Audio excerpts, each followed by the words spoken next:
Eddyville, Hard Money, and down toward the Fremont communities. Let me go in for a tighter view of this storm.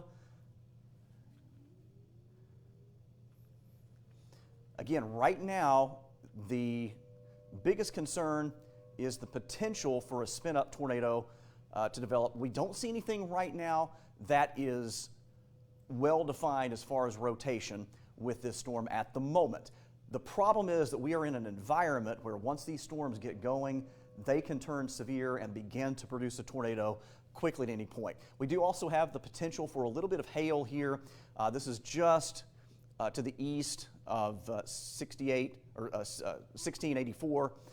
This is over pretty close to Fremont and Hard Money, just off to the east. You might see some pea to dime size hail there, but right now nothing that looks overly concerning. So here in McCracken County, we are watching this storm. I'm going to put a quick track on it for you, and then we're going to go back to southern Illinois where we have a tornado on the ground right now in Williamson County. This storm moving off to the east, northeast at 30 miles per hour.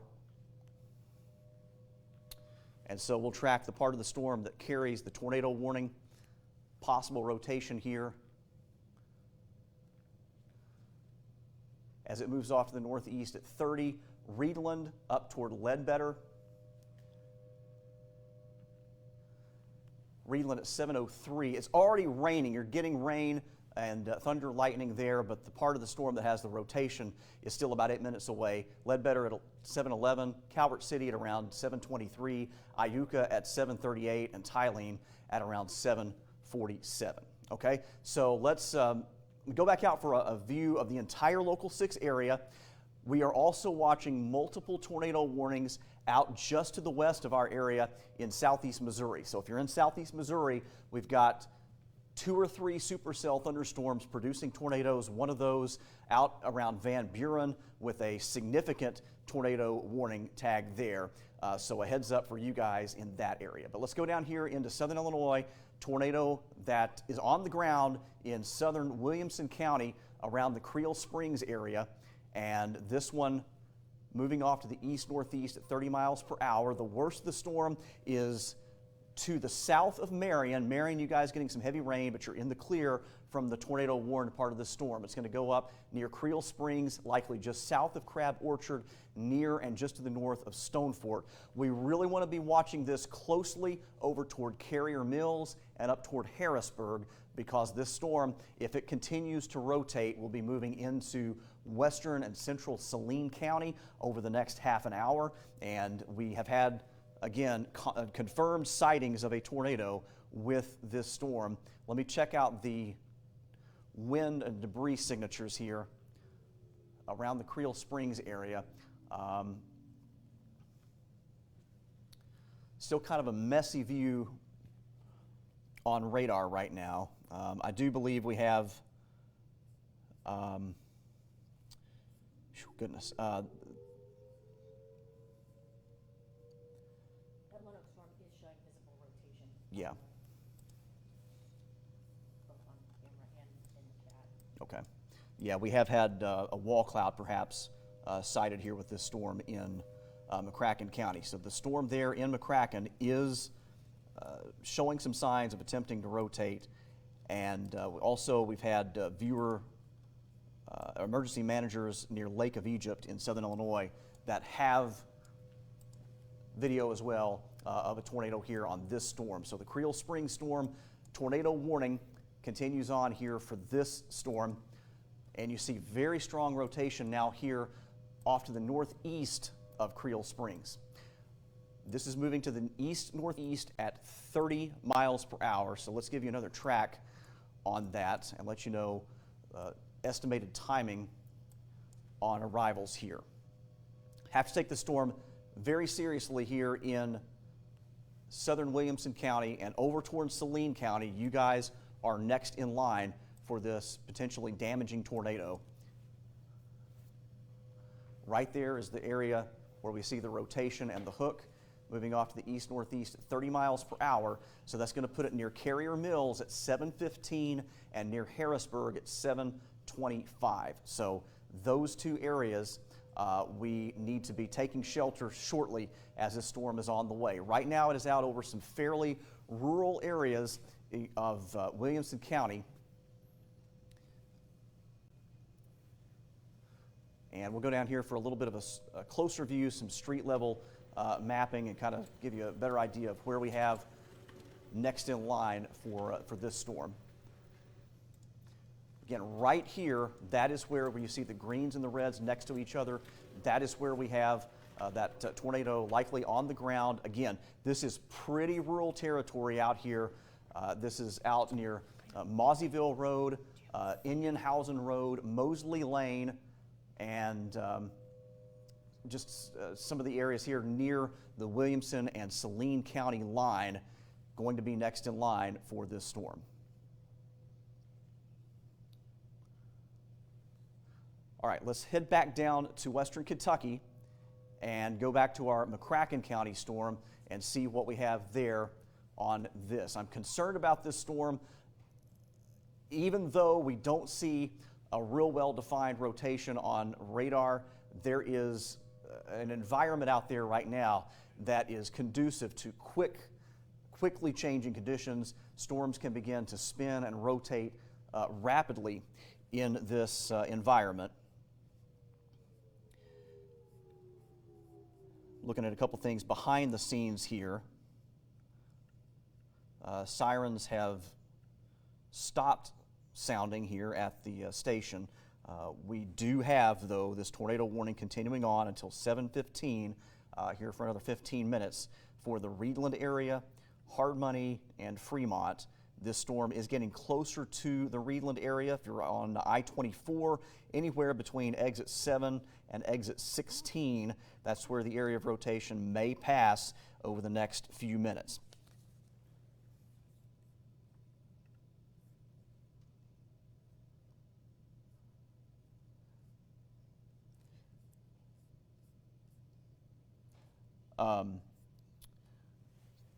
Nolan, if one of you wouldn't mind on too, if you want to get in the chat, okay, that tornado photo from Williamson County, we're allowed to put that on air. All right, so we're standing by here for possibly an update to our Williamson County storm, and possibly we're watching closely to see if a warning is issued for Saline County. But for right now, let's go down for another view of our McCracken County storm. Tornado warning in effect. Sirens have started to go back off. Again, in Paducah and Lone Oak, we are not in the tornado warning polygon with this storm. Reedland is. Reedland up right along the Ohio River down toward Fremont and Hardmoney included in that. The part of the storm that we're concerned about right now is crossing I-24, and this is out pretty close to exit. This is the Husbands Road exit, so it's out right around exit 11 right now. It's going to be lifting up into the Reedland area, out kind of in between the south side and Reedland here in the next 5 minutes or so. As far as what we're seeing on radar out of that storm, again, for right now, the area of rotation is a little tough to pick out, but there are some signs that this thing is trying to spin a little bit more here in McCracken. I'm going to step off frame just for a second, switch over to a couple of other radar products. And Nolan, let me know whenever you got that, when you've got that ready to put on air, and we'll show that to the folks. Again, for right now, not seeing anything with the McCracken County storm that shows well-defined rotation. Now, that's as of what we're seeing on radar. It doesn't mean that the storm's not rotating. It's just a situation where there's not a well-defined area right now. All right, let's go back up while we wait on, while we continue to watch the storm here in McCracken. Let's go back up to Williamson County, our tornado warning here, and waiting to see if we get a new warning that comes out in Saline County. Very concerned about the storm that moved across from Goreville to Creel Springs, and on radar it still looks like it is a very healthy storm. You see here kind of an upside down V. That's an area where we have very little rainfall. That's likely upflow and updraft into that storm, and possibly where we find our tornado off to the east of Creel Springs. So we still have those reds and greens touching each other. That's what we call a couplet. Rotation is showing up there. Let's switch over and see if there's any hint of debris that's showing up with this. Still kind of a messy look to that, but off to the northeast of Creel Springs, where you see some of this green, possibly the radar trying to pick up debris. And we do now have the new tornado warning here for Saline County. That does include Harrisburg, and it includes Carrier Mills. So here's the latest information on that. Tornado warning goes until 8 o'clock. Thank you. For Saline County, this is for a storm producing a tornado or capable of producing a tornado over the Creel Springs area, moving east at 30 miles per hour.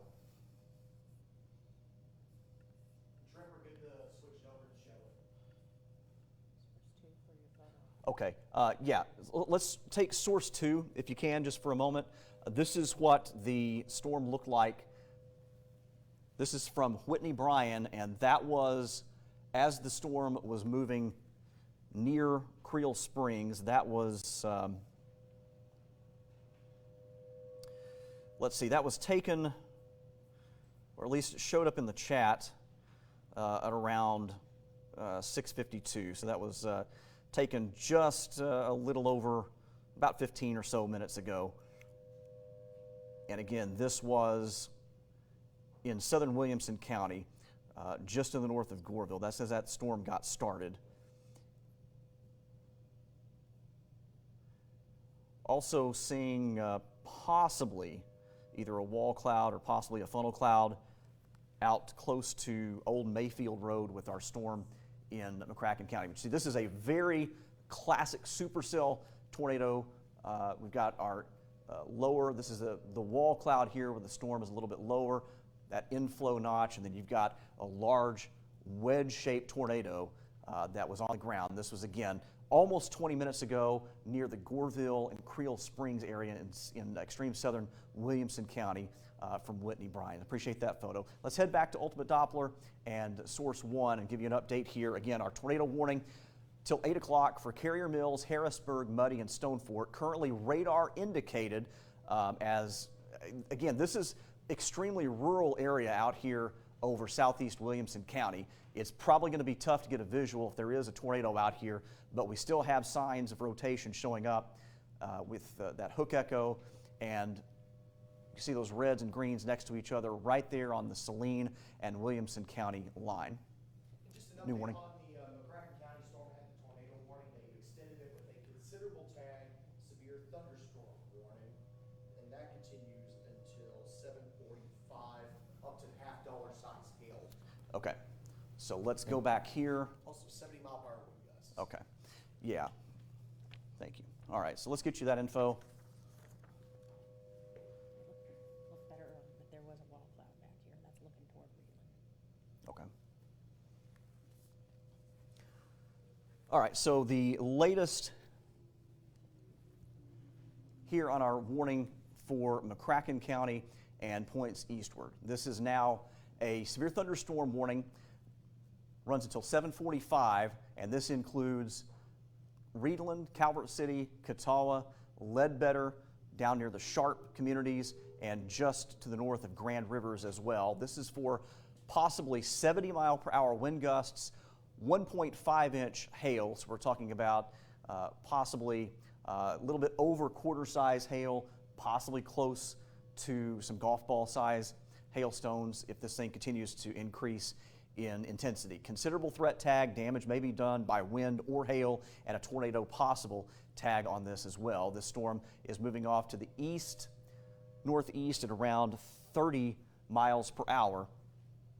And some of the strongest returns as far as the hail right now showing up here near Ledbetter. Let's switch this over to hail, and you see kind of the color coding here where you get those really bright pops of pink. That's where we may be looking at hailstones of at least quarter to half dollar size hail. So Ledbetter over toward Calvert City, right here along 62 near Possum Trot and Paducah Calvert City Road, out toward the plants, possibility for damaging winds and some large hail, half dollar size hail there, again 62 over toward Calvert City. So that's one aspect of the storm that we're keeping an eye on. Also looking at the winds inside of the storm. Currently the rotation is not on radar anyway. There's still a little hint of rotation back here on I-24. This is right out at exit 16, just south of Reedland. But as this storm moves to the northeast, the bigger concern is likely going to be for hail and wind, at least over the next few moments. Now, again, the environment here is ripe for storms to rotate. We have very unstable air. We have a lot of wind shear. And so with that in mind, it is possible that we could have storms rotate quickly and with very little warning could possibly produce a tornado. So let me give you the information here on the latest track of this storm. Again, moving off to the northeast at 30 miles per hour. And this is a new severe thunderstorm warning out in front of the tornado warning storm. Okay. No. All right, we'll get to that here in just a moment. So track on our storm that's here in I'm going to track the part of the storm that's producing hail and wind as it moves off to the east-northeast at 30 miles per hour. So out ahead of this thing, it's right over Calvert City right now, obviously. Grand Rivers at 723. The hail core might pass just north of Grand Rivers, but it's going to be a really close call there. Eddyville and Catawba at around 740, 742-ish, and then on towards Saratoga at 751, and Princeton at around 805 this evening. So those are areas here from northern Marshall County, southern tip of Livingston County, and as this thing moves off to the northeast, it's going to go right up I-24 from Calvert City up toward the Eddyville exit there at exit 40, and continue on up 62 and I-69, possibly through Lyon County and up into Caldwell County as it moves off to the northeast. Again, the biggest concern with this right now is the threat for damaging winds, 70 miles per hour, as well as up to half dollar size hail with the storm there in the Calvert City area.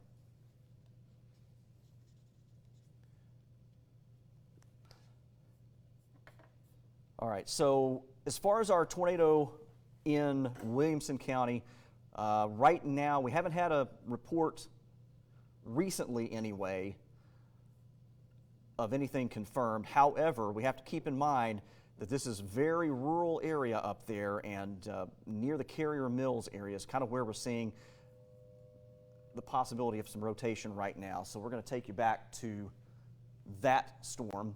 We'll watch this one here again. Hail, possibly up to half dollar size, Ledbetter and Calvert City. That's going to be tracking up right around the southern tip of Livingston County, possibly over toward Paducah, and then over toward Eddyville and Catawba. All right, let's go back to southern Illinois. I'm looking behind the scenes on that McCracken storm as well. There's a small enhanced pocket of winds up to around 40 miles per hour entering Reedland right now. Okay. In case you feel a little bit of some gusty winds over toward Reedland, that's where that's coming from. Gotcha. All right. So yeah, some gusty winds associated with that. Still pretty concerned about what we're seeing on radar right here around Carrier Mills. You notice how you've got your rain and hail core and then an area with nothing. This is what we call a weak echo region, and that's where typically you're getting winds that are going up into the storm. You're getting an updraft, and when we have a tornado, that's typically where we would see it.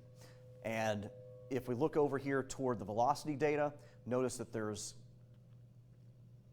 the reds and greens right here. I'm pretty concerned about Carrier Mills right now.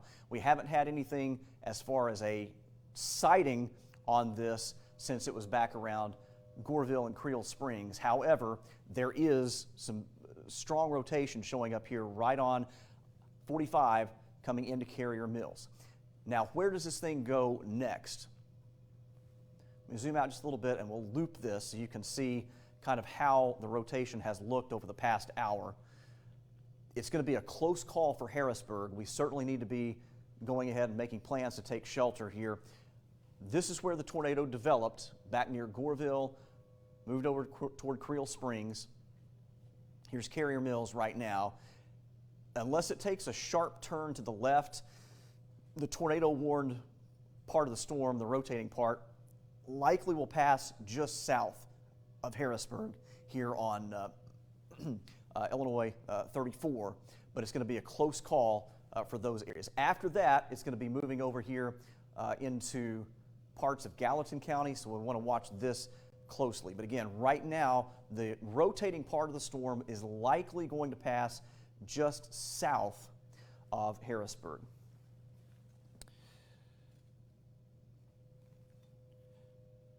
And let's see here. Getting some video coming in from the Reedland area. Friend of mine just sharing. So we do have a little bit of a kind of a lowering of the cloud base there, and it's certainly possible that we could have some rotation. I did want to show you real quick before we go away from our Saline County storm. Hail data just to the north of the rotation. Big blob of pink right here. We're talking about possibly $1 to $1/2 size hail, maybe larger, and that will be coming into Harrisburg within about the next 10 minutes. So if you're in Harrisburg right now, get those cars in, possibly seeing some large hail out of this storm moving into town there. All right, let's jump back down into the western Kentucky area. Again, we've got supercell storms out here in Missouri that are prompting tornado warnings. We've got a tornado warning out in southern Madison County and out just to the northwest of Poplar Bluff. We'll be watching those closely as they move in. But our storms here in western Kentucky, the tornado warning technically expired, but right over Ledbetter, this little back end of the storm, the hook, wouldn't be surprised if we end up with another tornado warning here shortly. Yeah, in fact, look at that down toward Reedland. Let's zoom in here. Looks like that's Possum Trot, that area right there. Yep, and there's the tornado warning. So right here, this is Old Calvert City Road, 62, and this is over pretty close to Possum Trot, Little Cypress Road, and 62, and then this is going to go up pretty close to the industrial area, so new tornado warning just issued on that. And you see a new radar update now, that rotation here, very, very close to the Ohio River. Thank you. So for McCracken County, the sirens have been turned off. The tornado warning has expired from McCracken County. However, new tornado warning here for parts of Livingston and northern Marshall County. Let me zoom in so we get, or zoom out rather, so we get all the areas under that warning here included here. So southern Livingston County, northern Marshall County, and that's going to extend over into western parts of Lyon County as well. That does include Calvert City, Grand Rivers, Catawba, Ledbetter, and just to the west of Eddyville. This is radar indicated rotation that's showing up right along the Ohio River off a few miles to the west of Calvert City, and that tornado warning runs until 8 o'clock tonight.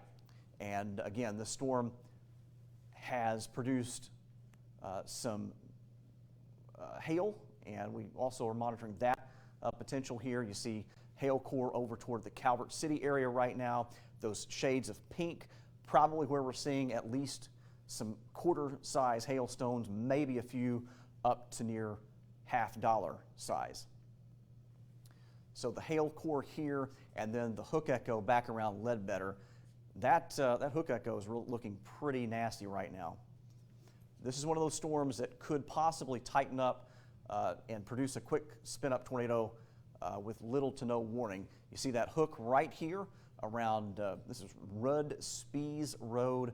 right around the Ledbetter area. Yeah, this is crossing into the rural parts of Ledbetter. This is going to parallel up to US 60. Drake Creek is up this way as well, just up US 60, Jim Wilson Loop, Longhorn Road, Barron Road, and up to the Cutoff Road as well. So that's going to be heading a little bit more northeast up US 60 in the direction of Smithland and towards some pretty rural areas back toward farmland in Livingston. Yeah, so this thing really right now, based on the current motion, it's kind of moving more east-northeast. That rotating part's going to be kind of riding right along the Ohio River. It's going to get really close to the industrial plants out here in Calvert City. So I'm sure folks that are at work there probably taking precautions, hopefully heading to shelter and putting your severe weather procedures in place there. If the rotating part of the storm doesn't go right over the plants, it's going to be very close to right to the north of them. And the Harrisburg tornado warning has been oh no, this is a new severe thunderstorm warning. Okay. Let's see here. I want to put a track on the storm here in our Calvert City and Ledbetter storm and kind of give you some arrival times here. It's moving northeast at about 30 miles per hour. So I'm going to track the rotating part of this. Be aware that before the times that you see here, the hail core will likely arrive earlier than this. And a quick update also on that Illinois storm, it was re-upgraded to a considerable tag. On the severe thunderstorm warning? Yeah, the Harrisburg tornado warning. Okay, so Iuka at 7:42, Eddyville at 8 o'clock, and Crider at 8:15. Those are the arrival times on the rotating part of this storm that's here around Ledbetter. All right, let's go back up into southern Illinois and give you an update on the Saline County storm, as this one now with a considerable tag tornado warning. If you're in the Harrisburg area and just south of town, let's keep a very close eye on this, as we've been talking about this area where you don't see any precipitation on radar, this little hook right there, likely a tornado. So this is still radar indicated rotation, but the threat tag is considerable, meaning that there is the potential for a damaging tornado to develop with little to no notice out of this storm. Carrier Mills, Harrisburg, Muddy, and Stonefort included in that warning. This runs until 8 o'clock tonight. Hail size up to $50 size hail possible, and that hail core is likely moving into Harrisburg right now. You see those bright shades of pink right here on Route 13 on the west side of town, so prepare for $quarter to $50 size hail here in Harrisburg, and then that rotation is farther south here on Illinois 34, just to the south of town. And very tight rotation here as well. Easy to pick out those greens and reds right next to each other. So let's go down for a little bit closer view, some street level mapping here. Going to be crossing, this is 145 that's coming south of town, rather, not 34. So this is down Walnut Grove Road, Feasel Road, Ingram Hill Road. This is actually pretty close to where we had a possible tornado on May the 8th, I believe. Is that the day we had? May 8th was when we had quite a bit of severe weather across our area. So again, this is a confirmed, not a confirmed, but a considerable tag tornado warning for Saline County here in southern Illinois. Not seeing confirmation of anything on the ground as of right now, but the indications on radar showing a very strong, intense storm that could produce a tornado at any time. So this is out, again, pretty rural area on Illinois 34, 145.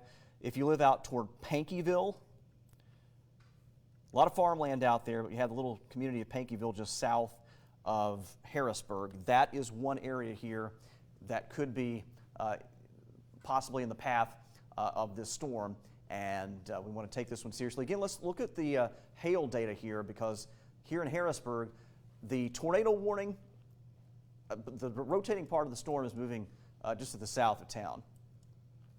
look at that hail core right here over the middle of town right now. Probably looking at quarter to $half size hail moving into town, possibly.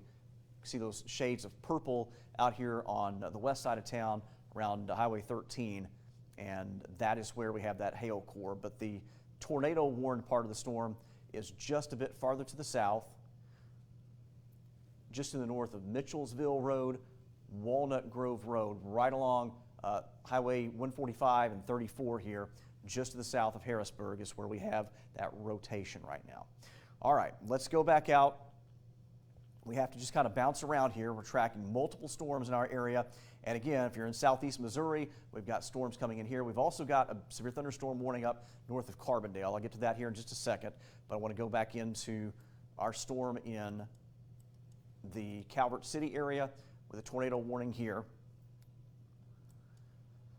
Somewhat of a hook echo still showing up in between Ledbetter and Calvert City. A little bit of hail possibly out around Iuka, and this is out again. Nolan talking about some of these areas, pretty rural areas. A lot of kind of some farmland out here in southern Livingston County. Reminder that our tornado warning runs until 8 o'clock. That includes those of us in Calvert City, Catawba, Ledbetter, and the Grand Rivers area. And right now that rotating part of the storm is moving out here in southern Livingston County, getting close to the Iuka area, just to the north of Lake City. It's going to come awfully close to I-24 out there near Lake City and Grand Rivers. You've got the quarry out there. This would be moving over right up I-24 and moving into areas pretty close to Swanee and Catawba over the next 15 minutes or so. Again, that's the rotating part of this storm. And again, here in southern Livingston County along places like Highway 93, again, there's a pretty well-defined hail core with this as well. And just to the north of Calvert City, some of these areas in the pink, possibly looking at quarter-size hail, if not larger. So let's put a track on this. I have to zoom out just a little bit. We have new warnings coming out, Nolan. Yeah, it's flash flood warnings in parts of Missouri. Okay. And there's a new tornado warning also in southern Illinois moving into Union County. Okay. Rich, it's the one that got the severe storm warning earlier.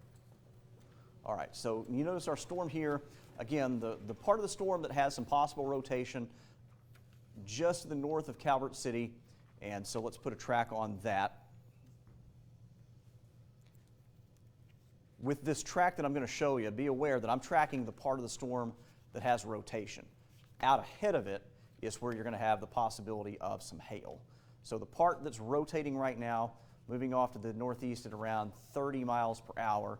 If it continues on that path, Iuka at 7:42, Eddyville at 8 o'clock, Baker's at around 8:08, and Farmersville at 8:23. All right, let's go back to the home view and head back up into southern Illinois. We've got multiple severe thunderstorm warnings here. We'll have to bounce around a little bit. Let's zoom back into this area of Saline and Gallatin County. We've got a couple of tornado warnings here.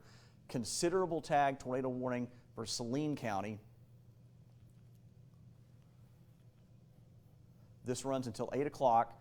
Radar indicated area of rotation. This is the storm that did produce a confirmed tornado near Goreville, Lake of Egypt, and Creel Springs a little while ago, about 30, 45 minutes ago. We now have a new tornado warning on this storm for extreme southeastern Gallatin County, Hardin County, just a very small sliver of Hardin County, and then over into Union County, Kentucky. This is going to include the old Shawneetown area. This is also a radar indicated area of rotation. It's moving east at 30 miles per hour, and there's also a new tornado warning in Missouri. Okay.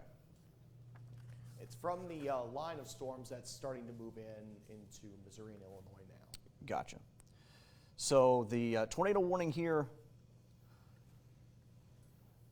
that is up around the Shawneetown, Old Shawneetown area. This again moving across the Ohio River shortly, and this is not too far away from Highway 56. Again, pretty rural areas out here. It looks like we'll zoom in for a quick view here on where this storm is headed. The rotation, see this little hook echo? This is a couple miles south of Shawneetown, right along Illinois 1 River Road there. And again, this is the Highway 56 bridge across the Ohio River. Rotation is probably going to pass just south of that and heads up around Morganfield, Kentucky.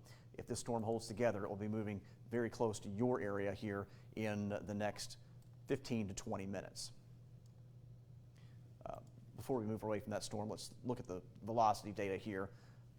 Hook echo, yeah, there's some pretty strong winds, at least some rotation and some strong gusty downdraft winds right along the Ohio River. That's going to be moving across here again into Union County, Kentucky. Our storm that is in Saline County, let's move over there and take a look at the rotation with that. Rotation is now southeast of Harrisburg. We've also got a pocket of some strong downdraft winds coming down just to the south of Highway 45 here. This is pretty close to Carrier Mills. So again, for Harrisburg, the biggest concern right now with this storm for you guys is the hail core that's moving over the storm. The part of the storm that may produce a tornado is southeast of town. It does look a little bit less organized. It's now east of 145. It's out here, again, some very rural areas, South Fork Road, Stoneface Road, some of the communities that are in the path there. All right, we've got more warnings to cover in other parts of the region, so let's jump back out and give you an update on some storms that are coming into other portions of southern Illinois. We'll do that, and then we'll jump back down to western Kentucky. We're trying to cover, we've got a large area of severe weather out there right now. We've got a strong storm in Williamson County, south of Marion. We'll have to watch this one right along 57, just south of Marion. Right now, there's not a warning on that. We've also got a strong storm here in Jackson County off to the west of McCanda with a little bit of a hook echo there. We'll have to watch that one as well. There is a severe thunderstorm warning for those of us here in parts of Jackson County. I have to zoom out just a little bit more to get all of that on the screen. And then we'll talk about this tornado warning that's down in southeast Missouri, and then we'll swing back to western Kentucky. Severe thunderstorm warning till 8:30 for Bollinger, Cape, Jackson, and Perry counties in southeast Missouri and southern Illinois.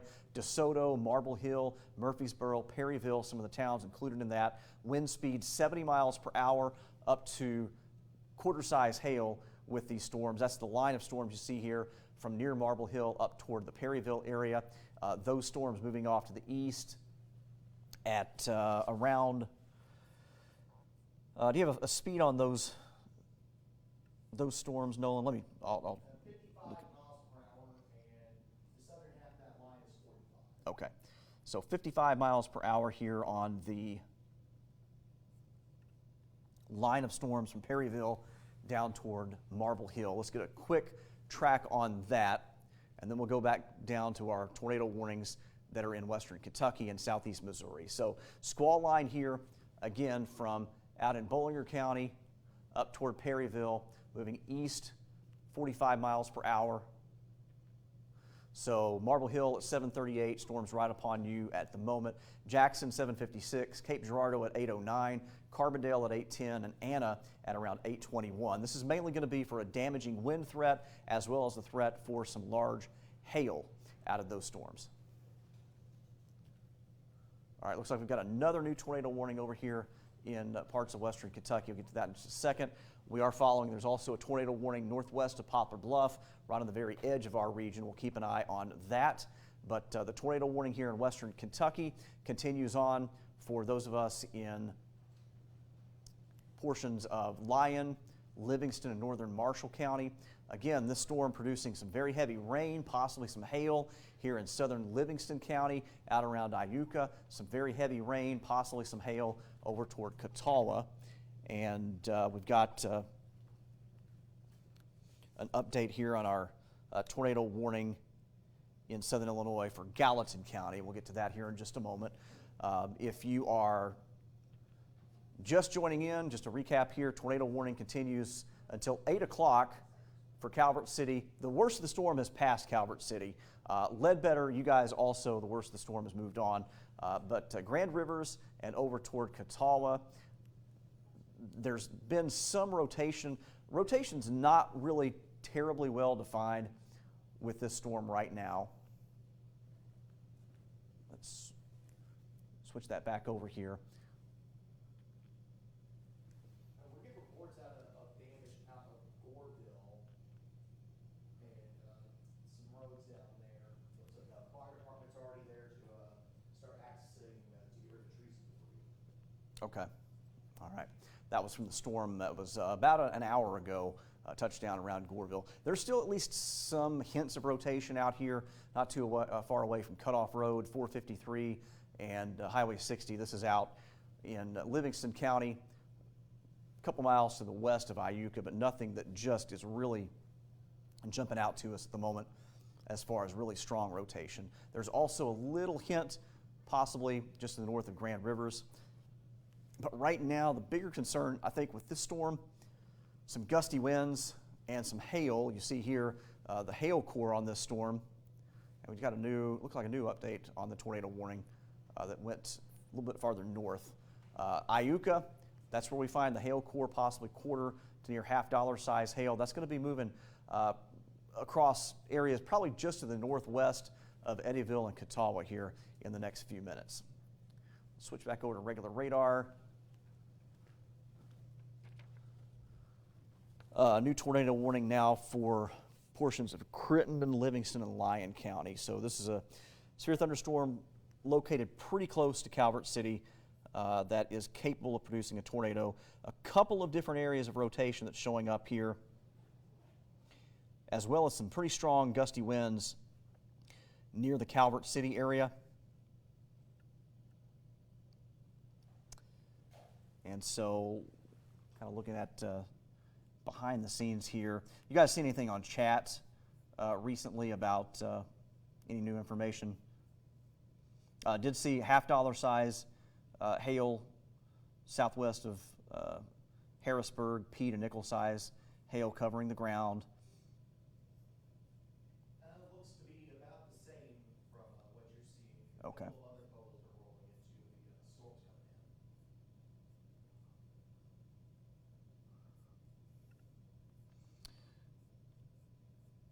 coming in. Did have maybe a couple of reports, possibly a wall cloud or maybe even a tornado sighting out around Calvert City. There also looks like emergency management there reporting hailstones just smaller than quarter size hail.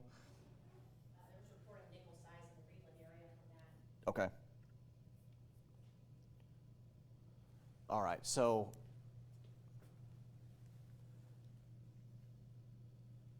let's look at our velocity here. There's one area of rotation here. This is off to the east of Calvert City. This is right along I-24, getting real close to Kentucky Dam, and there's also a second smaller area of rotation that's here in rural Livingston County. That's what's prompted that new tornado warning. Let's zoom out and give you the information on that new warning that just came out. Again, this runs for a very small portion of Crittenden County, as well as areas of Livingston County over from near Smithland to the Tyleen area. Dykersburg also included in that until 8:15. It also includes a small portion of northwestern Lyon County out to the northwest of Eddyville. This is radar indicated rotation. Let's look and see if there's anything that jumps out to us here on the debris scope.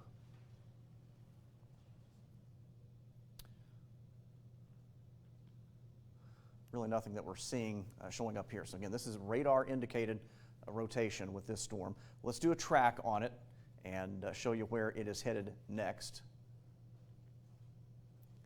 A couple of different areas of rotation, so we'll just track kind of both at the same time and let you know what some of the arrival times look like there. So the two spots that we're concerned about right here in Livingston County, moving up to the east-northeast, again, 30 miles per hour. So if you're watching from Tyleen, arrival time around 7:40, so it's pretty much on top of you right now. Eddyville at 7:53, Crider at 8:07, Princeton perhaps at around 8:15, and that's for possible tornado on that storm. All right, let's go back out and kind of do a reset. We've got multiple areas here that we're tracking.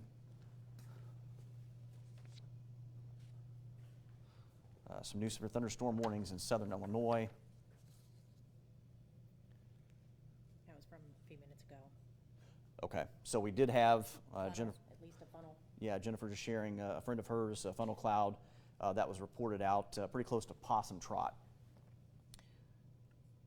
So the storm here, again, near, now it's just to the east of Calvert City, north of Grand Rivers. It's basically tracking right along I-24 right now. So if you're watching up toward Catawba, this is where that area of rotation is headed. So let's go back down there. I'll show you one more time what we're talking about there. Then we'll have to go back up into southern Illinois, multiple tornado warnings in that area. So the rotation right here, and it's moving right up I-24, right up 62. So Catawba, Eddyville, and points just north of that along 295 here in northwestern Lyon County. Those are areas that we may see, and there was a visual of at least a funnel cloud. Not sure if that tornado perhaps briefly touched down, but it was near the river over here by the Calvert City area. So we did have visual confirmation of that. Jennifer, I don't know if we're allowed to show that, if there's a way to get that. Okay. All right, so let's go back out. We've got multiple warnings here. We're trying to do the best we can to cover everyone here. Don't want to get locked in on any one particular spot, so let's jump back up here into southern Illinois.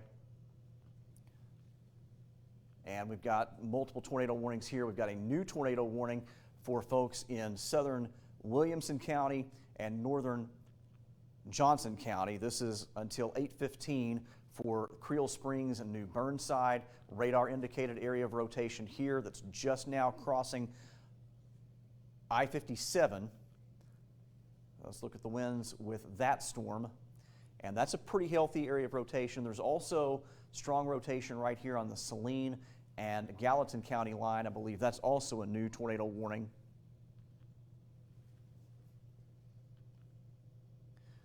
Until 8 p.m., and that includes Equality, Junction, and Shawneetown.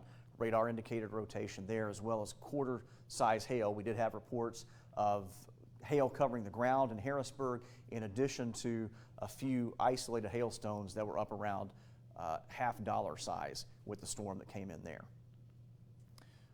This area of rotation here in Williamson County, again, this is pretty close to where we just had the tornado a little more than an hour ago, north of Goreville, and once again heading over toward Creel Springs. You guys under another tornado warning for this right here. This is very, very close to the same area that was just hit an hour ago. And this is moving off to the east, 30 miles per hour. So once again, Creel Springs, Lake of Egypt, Stone Fort, and over toward Carrier Mills. Let's watch this one very closely as well, with the possibility of rotation moving into those areas.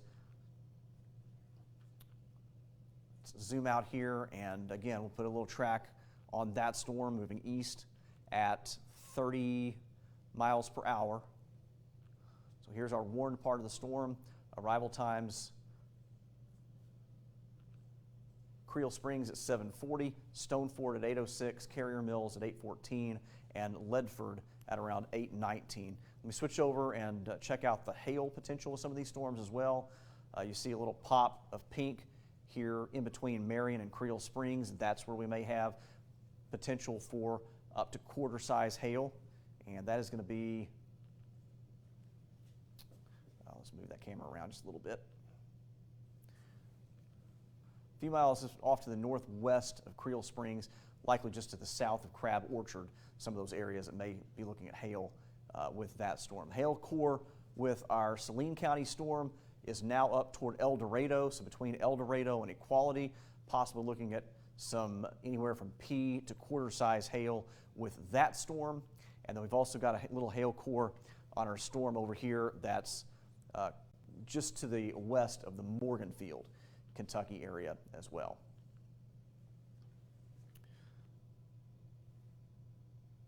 All right, let's zoom out here. We've got multiple warnings going on across our region at the moment. A lot to keep track of. We're trying to jump around here and cover everybody as best we can.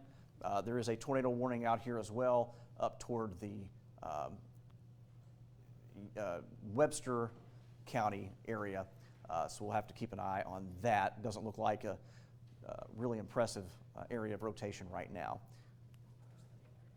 Do a reset here. We've got a new severe thunderstorm warning for Jackson and Williamson County in southern Illinois.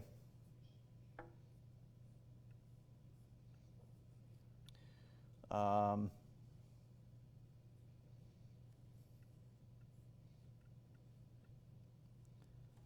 let's go down and give you that info. Line of storms here, starting to get pretty well organized from Poplar Bluff up toward Carbondale. Over the next couple of hours, what we'll probably see, these little isolated storms will begin to move northeast, and then this line is going to start to congeal into a bit of a, likely more of a damaging wind threat. Let's jump over to source 2 real quick.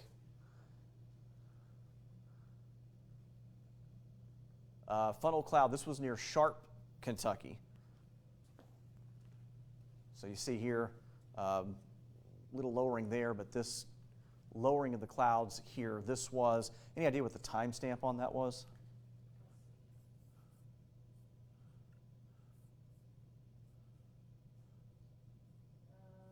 About 10, 15 minutes ago. Okay, At the same time as the next one for possum trap. gotcha. Probably looking north from Sharp. Okay.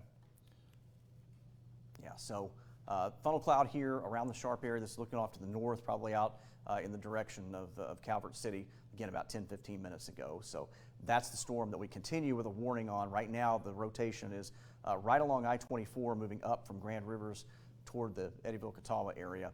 So let's jump back over to Ultimate Doppler and give you a look at storms right now on radar. We've got, let's go back down for another look at our tornado warning here in western Kentucky, and then we're going to go back up into southern Illinois with some new severe thunderstorm warnings there. The funnel cloud that you just saw was likely from this rotation right here. And again, it's right along I-24. Let me give you a track on that and give you some arrival times as they've just expanded that tornado warning. So if you're out ahead of this thing, Catawba, Eddyville, Princeton, these are the areas we'll have to watch as this rotation moves off to the northeast at about 30 miles per hour. So Catawba, we've got about 5 minutes. This is going to be moving right along I-24. And again, we've got lots of folks that are out at the campgrounds here. Give them a heads up, let them know what's going on if they're out here toward the northern end of Lake Barkley and the LBL area. Rotation going to pass very close to Catawba at 8:52, Eddyville at 7:50, or I'm sorry, Catawba at 7:52, Eddyville at 7:59. If it continues on, Princeton by 8:22 and Dawson Springs around 8:45.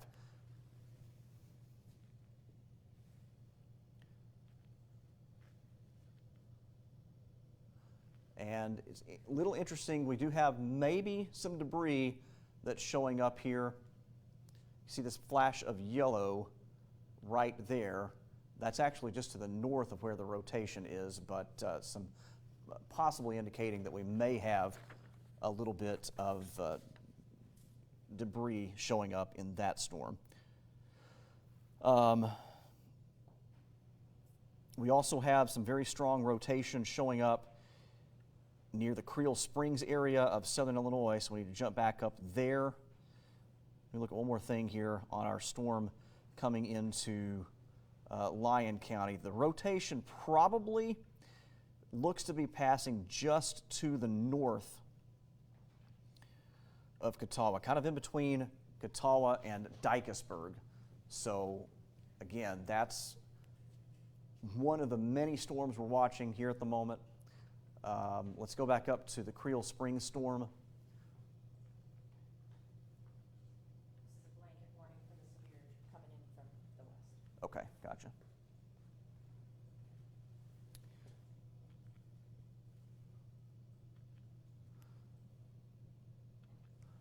All right, so our newest tornado warning here for Williamson County. Again, this is around Creel Springs. You see here greens and those purples and reds next to each other, possibly tracking a tornado very close to the same area that had a tornado a little over an hour ago here in between Goreville and Creel Springs. So this tornado warning continuing on here until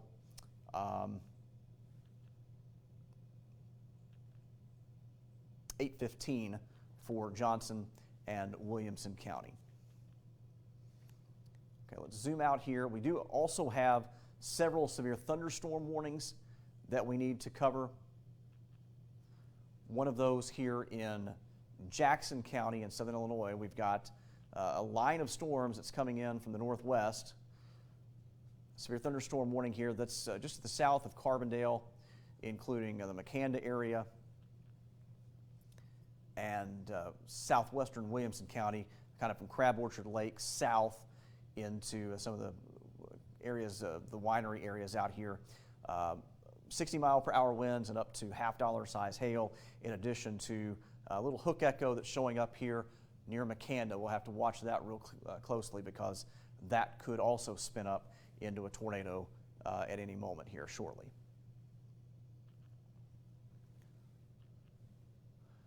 We have this line of storms now from pretty close to Grand Tower down toward Jackson, Missouri, prompting severe thunderstorm warnings, and we've got more severe thunderstorm warnings south of that here into southeast Missouri. Let's zoom this out, give you the latest there. So kind of a large severe thunderstorm warning that runs until 8:45.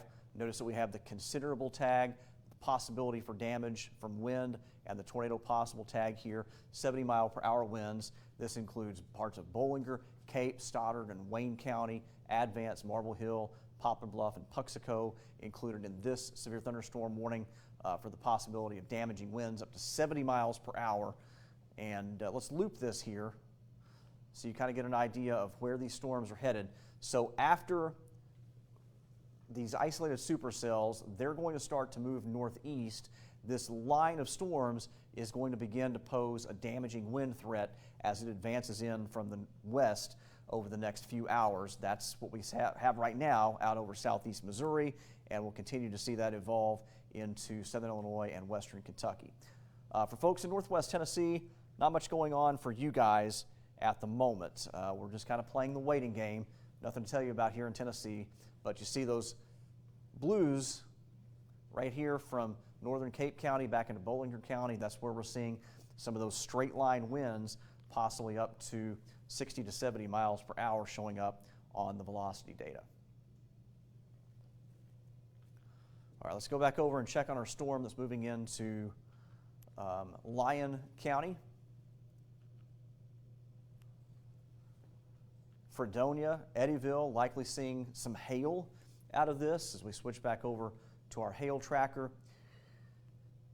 Hail cores kind of come down a little bit, honestly, with that storm. Maybe a little small hail out around the Eddyville area, but that's not really quite as big of a concern as it was just a few minutes ago.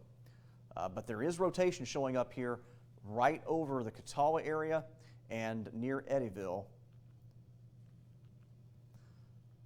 Again, radar indicated rotation. Catawba down here just the rotation just slightly north of town is getting ready to move very close to Eddyville. So if you live here in Eddyville, we need to be taking shelter at the moment. Get your hallway, closet, put as many walls between you and the outside as you can, and stay away from doors and windows here. If you're out anywhere northeast of Eddyville on I-69, this is going to be moving up into Caldwell County. We've got a tornado warning here for your area as well. Let me remind you of the information here on that tornado warning that runs until 8:15 for Caldwell County. It also includes the far southern end of Crittenden County over toward the Fredonia area here. And this rotation near the Eddyville area. Let's look at the debris tracker, see if anything shows up with that. There's a little messy, but if we're around Eddyville, we need to be taking this storm seriously right now. More blanket severe. Okay. And again, our damaging wind threat is starting to evolve now here in southern Illinois and western Kentucky.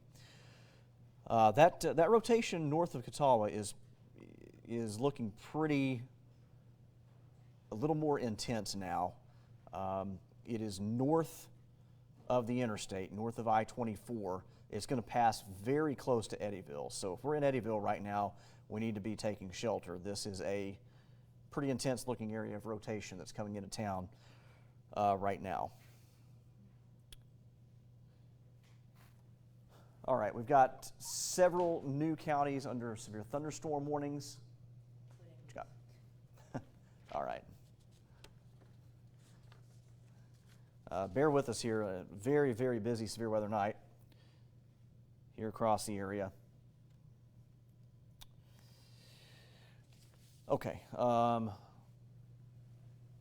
Let's go back to regular radar here and go back into southern Illinois, southeast Missouri. Again, if you're watching here anywhere near just to the north of Eddyville, rotation looking strong here. That's going to be moving up just to the north of town here in Lyon County. So let's get to shelter in those areas. All right, let's head over into southern Illinois. Let's just go back out for the home view, kind of reset here again, so you can kind of get a ballpark idea of what's going on across the region. Nothing in northwest Tennessee right now. Most of the purchase area of Kentucky is pretty much in the clear, aside from our storm that's over here in Lyon and Caldwell and Crittenden County.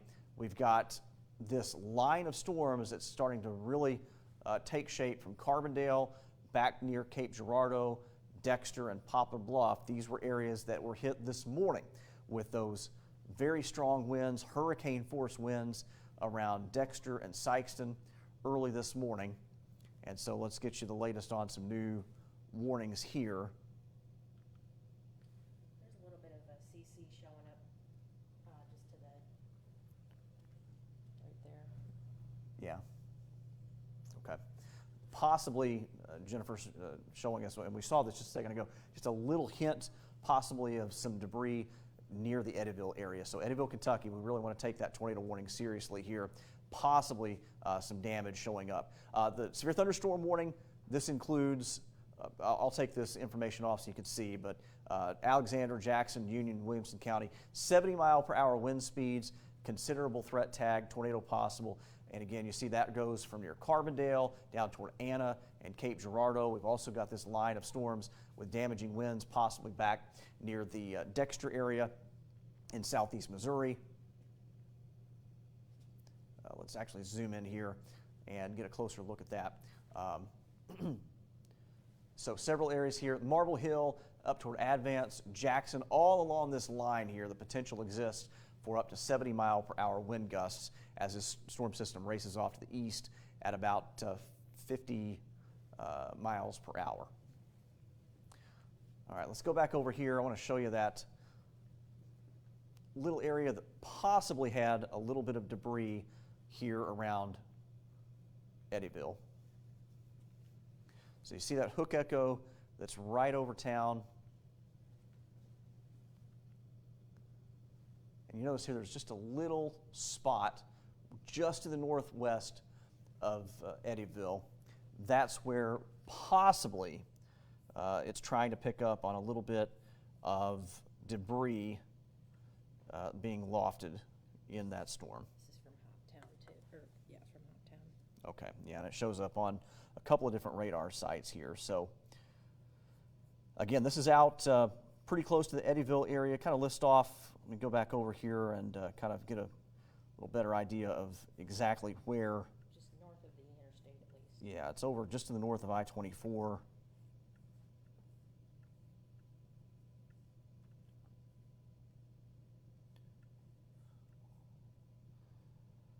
So very close to the middle of town. Let's go back, let me really zoom in here and kind of give you a better idea of the locations that we're talking about. So here's the middle of town. The rotation's probably out here closer to, this is Highway 373.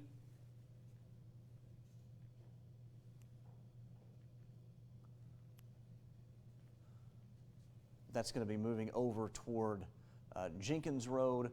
Here's the town. The rotation just north of town. It's going to cross 641. That leads north out of Eddyville and then over here toward State Route 1199 and New Bethel Church Road, Beck Road, Pleasant Valley Road, some of the spots that will be impacted by this rotation, possible tornado. Have not had any confirmation yet, but this pretty well defined hook just to the north of town right here, and that hook matches up with that velocity here. You see the reds and greens right next to each other just to the north of town. So this thing's crossing 641 right now. Catawba, we're in the clear. This thing's passing to the northeast of you guys right now, so conditions improving there. This thing is going to be moving up into western Caldwell County. Let's loop this so you can get an idea of where it's headed next. Trent, I'm looking at it on the correlation. It looks like there is a little bit of dropout just north of Eddyville. Yeah. So you see here, there's our path. So as we continue on with that, unless it takes a bit of a right turn, it will likely go right along and just to the north of I-69 here into Caldwell County, likely north of Princeton, unless it, again, sometimes these supercells will take a bit of a right turn, so we'll have to watch here around Princeton. Right now, though, it's going to be continuing to move to the northeast of Eddyville. Let's stop that here, and I'm going to look, again, trying to look at the chat with the Weather Service. Have not had a confirmation of anything there on the ground necessarily. And again, if you guys, we've had so many warnings here, so if you have damage to report, first of all, don't ever get in the path of a storm. Make sure the storm has cleared your area. If you have photos or reports, the ways you can get those to us, go to WPSD, your WPSD News app, select the drop-down menu and weather window. You can share your photos there. Also, through email, go to go to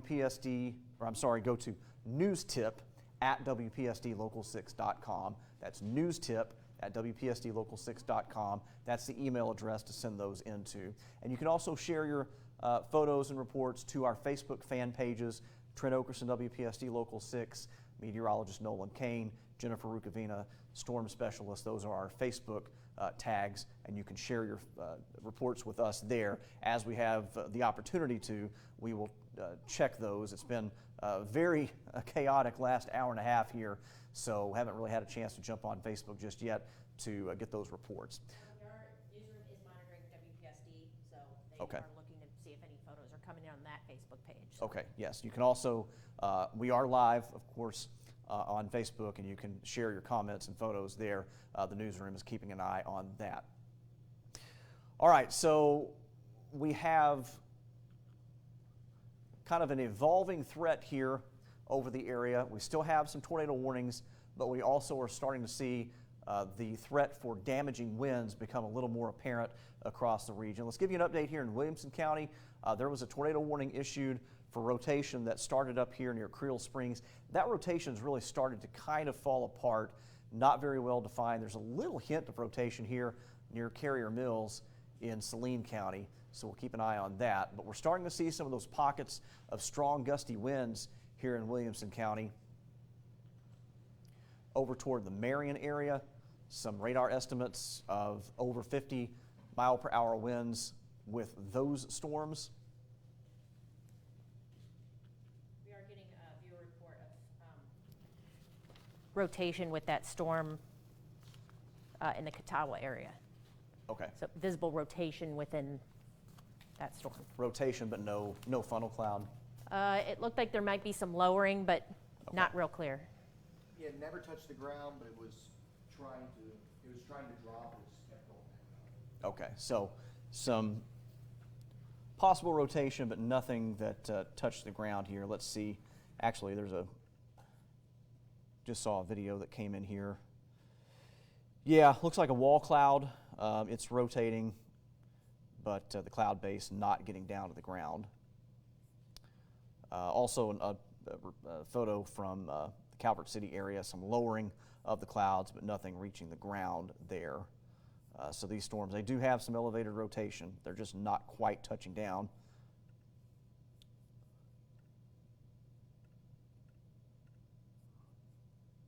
Yeah, also from around Buzzard Rock Marina in Catawba, same thing. Lowering of the clouds, but it didn't quite drop to the ground.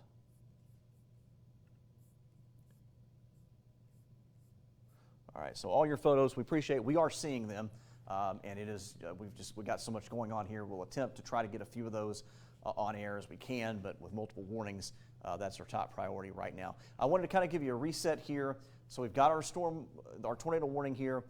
Storm that's moving northeast of Eddyville now, but the threat is evolving into a damaging wind threat moving in from the west.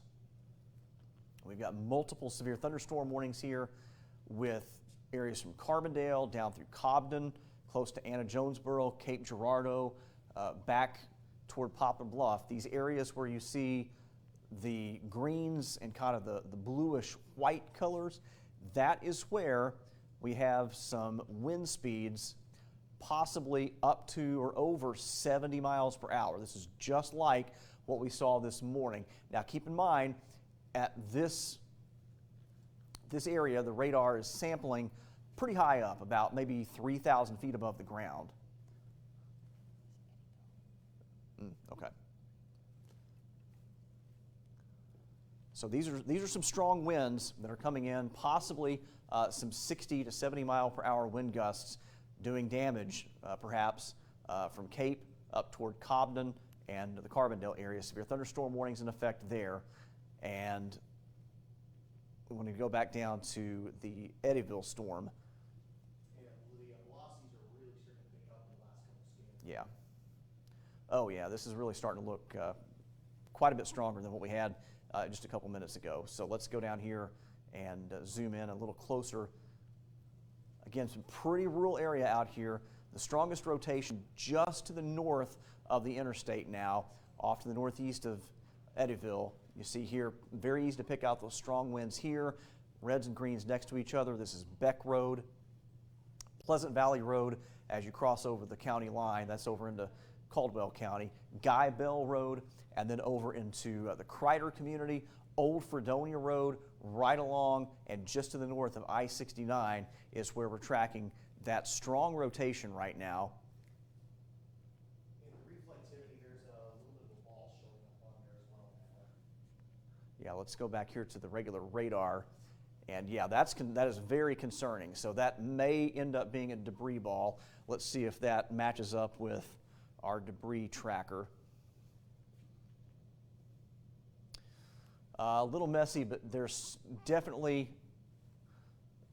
would not at all be surprised if we're picking up there on some debris that's being lofted into the air here. So if we're in western Caldwell County, between Crider, east over toward Highway 91, north of Princeton. We've got to get to shelter right now as we possibly have a tornado here. Right now, this is just showing up as some very high velocities, and that debris ball potential, that is concerning. Chad is showing tornado on the ground. Okay. Finger 40. So we do have now confirmed tornado near Eddyville. 5 p.m. Lyon County Sheriff confirms tornado on the ground near Cash Road heading toward Highway 641. So it's just crossed over 641. Okay. You said near Cash Road? Yes, that was at 8:07. Okay. So tornado on the ground here in Lyon County moving into Caldwell County. So again, this is just crossed 41, or 641 rather. This is Beck Road, Pleasant Valley Road, over toward Old Fredonia Road, and areas here in western Caldwell County. We've got to get to our safe place of shelter here, get to your basement, hallway, closet, bathroom, put as many walls between you and the outside as you can. The little community of Crider here on 91 in Caldwell County. If you live near and just south of Crider, we need to be taking shelter right now, and we'll give you the new updated information here on our warning, as the National Weather Service has upgraded that tornado warning now to a confirmed observed tornado. Dangerous tornado located near Eddyville, moving to the northeast at 20 miles per hour. Dangerous situation. This is going to be near Farmersville by 8:15, possibly Dawson Springs as well.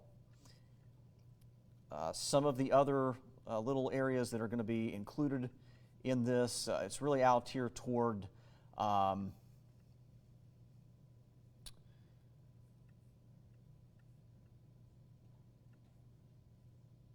just crossed 641. We're talking about out near the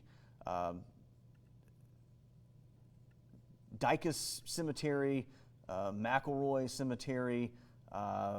We've got Crider Cemetery, White Sulphur in the path of this as well.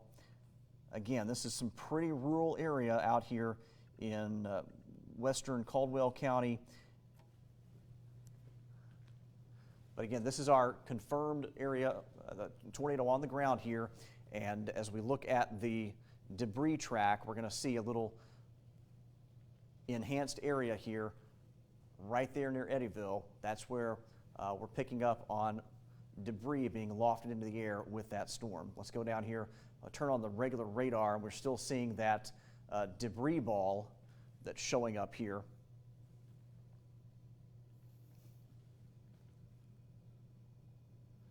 And now looks like tornado emergency now in effect for that area. So let's get you that latest. Tornado emergency until 9 o'clock for a observed tornado catastrophic threat tag. This is for a dangerous tornado that is on the ground right now. Tornado emergency for the community of Crider in western Kentucky. This is a large destructive tornado moving east at 15 to 20 miles per hour, and this is going to be moving over mainly rural areas of west central Caldwell County, but if you live in the Crider community, also on I-69 between mile markers 72 and 76. Those are areas where this tornado will be passing near. For the most part, it looks like it's going to go north of I-69, but right here, that is a confirmed tornado with a tornado emergency now for areas of Caldwell County. You see Crider is right here. If you live in Crider, you must get to a safe place of shelter right now. If you have a helmet that you can put on, do that. Move to your interior hallway, closet, as many walls between you and the outside as you can. This is Old Fredonia Road, Skin Frame Creek Road, Henry Jones Road, Gray Road, over toward White Sulphur Road. Those are areas that within the next 5 minutes are going to be impacted by this confirmed tornado that is on the ground. There is a storm chaser that has confirmed that there is a visual. We have a visual of that we're asking for permission to share that photo, but there is a tornado on the ground here, confirmed by a photo from a storm spotter there in Lyon County. This is now moving. It's the last radar scan, the tornado was on the Lyon-Caldwell line. Crider, and right up, this is Highway 91 around the Crider community, and also up toward Highway 139 over here in central Caldwell County. Confirmed tornado on the ground. Let's get you a track on that. It's moving fairly slowly. It's moving at about 15 to 20 miles per hour. So here's what it looks like as far as the next in line for this storm.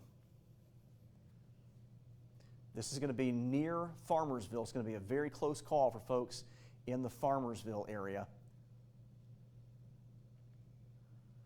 So Crider, the storm is approaching right now. We've just got a minute or two before we have this tornado passing around the Crider community. Farmersville at 8:33 if this storm continues to move on to the northeast. And if you're not, areas just to the south of Farmersville on 139 in Caldwell County, this is going to be a very dangerous storm passing in your area. In Princeton, for the most part, unless this thing really takes a hard right turn, it looks like the worst of it will go to the north of Princeton. I want to put this loop here on this storm so that we can give you an idea of what it's looked like here over the past little bit and where it is tracking next. So you see here there was some weak rotation near Catawba, and then the storm really blew up north of Eddyville. And you see here the line of where this thing has gone and where it's headed next. So it started to develop right about here. Here's our current tornado, and it continues on, likely seeing the worst of that off to the north of Princeton. If we're in Dawson Springs, let's keep a close eye on this. Again, if it continues straight along this path, it probably misses town to the north, but these supercells, a lot of times, once they start to rotate, the momentum of that rotation will turn it to the right. So if we're in Dawson Springs, let's keep a really, really close eye on this. In fact, let me put a track. If it happened to make that right turn, this is what the time frame would look like. It's moving at about 20 miles per hour. So if it did make a bit of a right turn, Dawson Springs, it would be about 9:10 or so. So a little while before this thing moved into town. But our tornado emergency for Crider in Caldwell County on this tornado warning, confirmed tornado on the ground here. And you see that area of rotation here right around the Crider community right now. Let me kind of move this camera back over. We're picking up on the Fort Campbell site. Here's the Paducah site.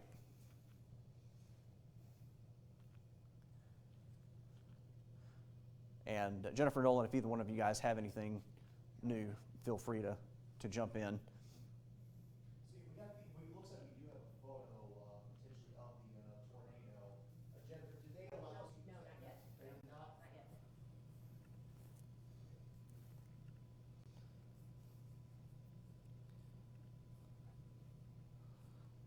yet. And I did actually just get a video from a viewer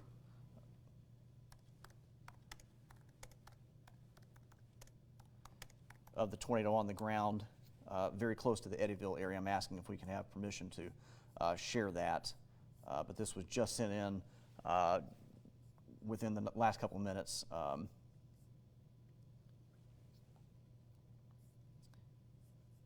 So we'll work on getting that on in just a moment. Did you see the one at Twitter? No, I did not. Okay. Oh. Tornado continues to be reported there in Caldwell County. If you are in the Crider community, this tornado is bearing down on you right now. You see this is likely tornado debris. This is at least a possibility of some debris mixed with some rain as this storm comes into town. We continue with our tornado emergency until 9 o'clock as the expiration time on that for central Caldwell County for observed tornado. Threat level is catastrophic. If this tornado hits, it will do damage, and possibly a strong tornado on the ground here in central Caldwell County. Let's zoom out here just a bit and see what this storm as a whole kind of looks like. Up around the Farmersville area also, wanted to let you know there's probably going to be some large hail falling out of this. A pretty well-defined hail core now around Farmersville and just to the south. Likely some at least quarter to possibly $half size hail out of that storm at the moment. We do have multiple other warnings across the region. Obviously, this is the storm of greatest concern right now. We've got multiple severe thunderstorm warnings, strong winds from Goreville to Anna, Cape Girardeau, Advance. We're keeping a close eye on that. We will update that as we get as those storms progress. But right now, this storm is now northwest of Princeton. They did confirm, did you see, just northwest of Princeton, still on the ground? Yes, yeah. The Weather Service confirming from storm spotters there, tornado is still on the ground northwest of Princeton, Kentucky.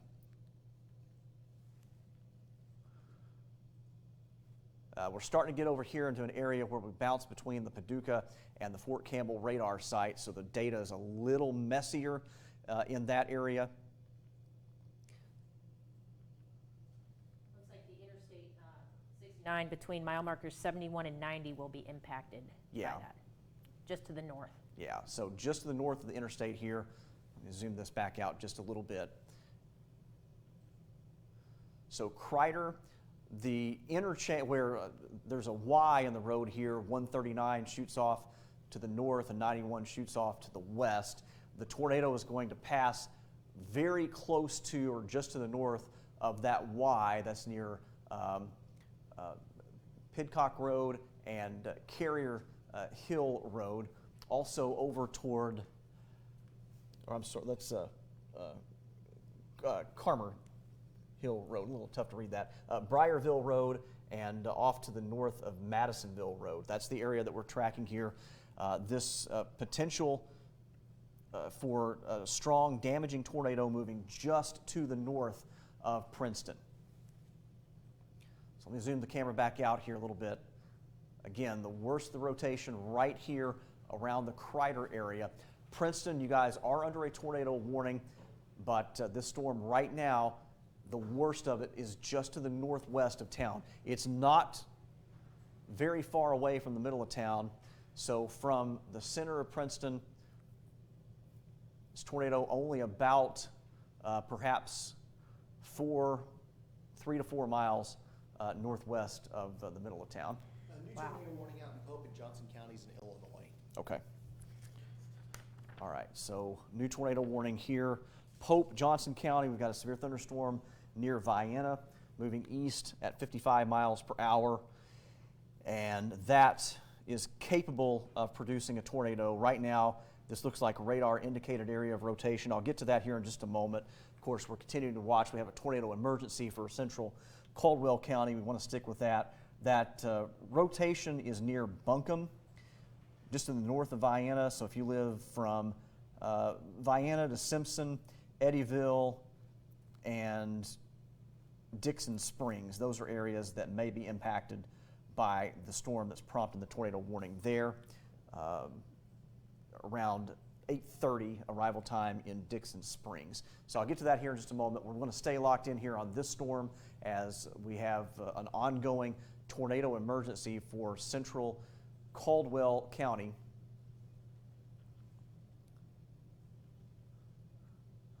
The debris track is a little messy at this point. We're kind of getting really far away from the radar site. But right here south of Farmersville, in between Farmersville and Princeton, this is where we have the strong rotation right now. This is going to be moving out east of 139 near 293, which leads out north of Princeton. That is where the tornado is going to be moving next. And very strong rotation showing up here just about 3 miles north of Princeton. If you're in Dawson Springs, let's keep a very close eye on this? This is Hopkinsville.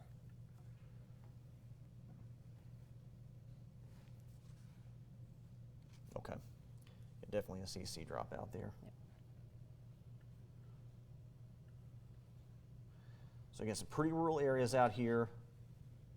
It's about the same as. Yeah.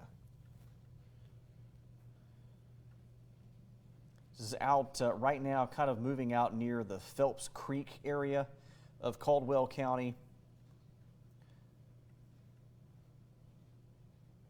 Old Wilson Warehouse Road, possibly in the path of this storm.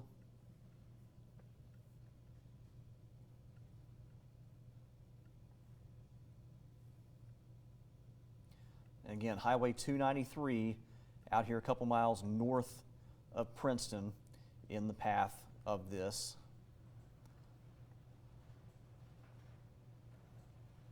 Looks like Farmersville Road. You talked about 139 north. Briarfield Road, which kind of curves back around and comes back down into town towards 293. The Buchanan Creek area, there's a lot of farmsteads out in this way. Yeah. Black Creek, if you live in that area. And the warning has been extended to include Caldwell and Hopkins County. Okay. So, yeah, let me have that information here. Looks like there's a lot of creek. Phelps Creek, you were talking about Stevens Creek, Yeah. Flynn Fork, Wiley Creek, all of those farms that are in that general vicinity in the path. So we do have a extension now here on our tornado warning. Let me get you that information. This is going to go up into Hopkins County. So we've been talking about Dawson Springs, watching out for this really carefully. You guys are now under a tornado warning till 9:15. Dawson Springs, Earlington, Madisonville, and Nortonville all included in this tornado warning. The threat tag, again, considerable threat, observed tornado. We have a tornado likely in progress right now, just a few miles to the north of Princeton. It looks like we're in the middle of Princeton right now. The worst of this just moving to the north of your area, but we've got very strong rotation showing up here. This is scanning out of the Fort Campbell radar site. Paducah also showing some very, very strong rotation with this. Let's put a loop on this so we can kind of get a better idea of where this is going to move in relation to Dawson Springs. I'll tell you what, guys, I mentioned that it might take a little bit of a right turn. It kind of looks like it is. I'm pretty concerned about Dawson Springs right now. If we are in Dawson Springs, we need to be taking shelter. This thing is headed your way. You guys see kind of that right turn on that? Last couple frames. Yeah. So that's the view. That's the Paducah radar. Let me move this over and look at the Fort Campbell radar. Yeah, it also shows it's kind of taking more of a track to the east now. So this thing is moving off to the east about 20 miles per hour. It still has that very well-defined hook echo shape, possibly debris being detected on radar. So here is the timing on that. On that latest warning, moving to the east, it's actually moving at 30 miles per hour. So let me redraw that cone and give you the accurate time. And I'm going to draw this thing out just a little farther away from where we have the radar showing rotation currently. So moving northeast at 30 miles per hour, that is going to put it here in Dawson Springs closer to about 8:48. So we've got 20 minutes lead time right now in Dawson Springs. Guys, I know we went through this again. We went through this in December 10th with Dawson Springs. We need to be taking shelter now, similar to what we did back then, as this is a confirmed tornado that has been on the ground since near Eddyville, moving east toward Dawson Springs. 8:48 arrival time. It's 8:28 right now, so we have 20 minutes to get to our safe place. Hallway, basement, closet. Put as many walls between you and the outside as you can. If you have access to some helmets or a mattress, go ahead and get those out And we are streaming live on Facebook. You can take the phone with you, listen to our coverage as we head to our safe place of shelter. The tornado emergency over in the Crider community, this storm has moved east of Crider now. The rotation, the tornado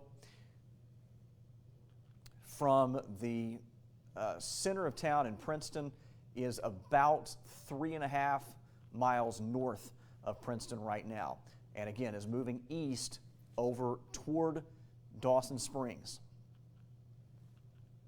So we go down for street level here. I do want to touch on our tornado warning in southern Illinois quickly here. Farmersville, we're getting some hail right now, but the rotation south of town, this is Briarfield Road, 293, and then moving over toward, this is Princeton Olney Road, and over near White School Road, Perry Road, also included in that, where this tornado is moving right now, off to the east at about 30 miles per hour. A tornado warning continuing here for Caldwell and now Hopkins County over toward the Dawson Springs area. We are going to come back to this storm in just a moment, but we do have other storms out there, and I want to give you some quick updates on that. We've got multiple severe thunderstorm warnings now issued for southern Illinois as a damaging wind threat is coming in to that area. Also a tornado warning here in Pope and Johnson County until 8:45. That includes Goreville, Ozark, Tunnel Hill, and Vienna. Radar indicated rotation here as I switch over to the velocity data. It's not really very well defined as far as the rotation is concerned, but look at all these areas of those bright greens back toward Lick Creek and Buncombe, Goreville, Vienna. The potential for widespread damaging wind gusts of 60 to 70 miles per hour exists with all of these storms that are moving now across southern Illinois. Yes. Okay. All right, let's head back down to Caldwell. Again, just very quickly here. Still moving east at 30. Okay. So I just want to make mention here, Dongola, Olin, Oran, back toward Advance, all of these areas possibly seeing damaging winds 70 miles per hour or stronger. But we do have a new tornado emergency here, so let me zoom in and give you that information here as we track this very dangerous storm that is moving off to the north of Princeton. Let's zoom in here to that. The latest observation was near Farmersville. Okay. Near Princeton. That Farmersville Road is what runs north out of Princeton. Gotcha. So confirmed large destructive tornado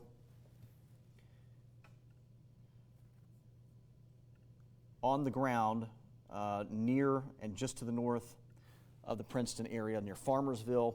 Tornado emergency for eastern Caldwell County until 8:45. And again, several of you reporting, showing some photos of this tornado.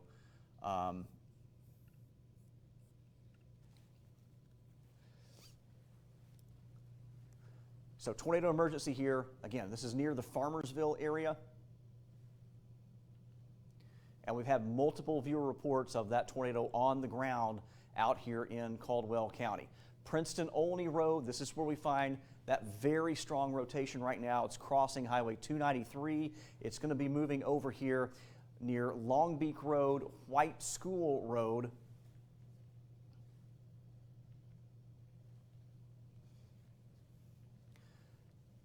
And very quickly approaching Dawson Springs. If we live in Dawson Springs, it's going to be crossing I-69 right around the Caldwell and Hopkins County line, very close to Dawson Springs. So if you've got any family friends that are traveling on I-69, let's get them to get off the road and get to a safe place of shelter here near the Dawson Springs area. We don't want to be out on the road as this thing comes into town. This is a confirmed tornado emergency here for this area. Dawson Springs, we still have an arrival time here in about 15 minutes. And let's look at the debris tracker, see what if anything's showing up here. Real quick, Trent, we're getting reports from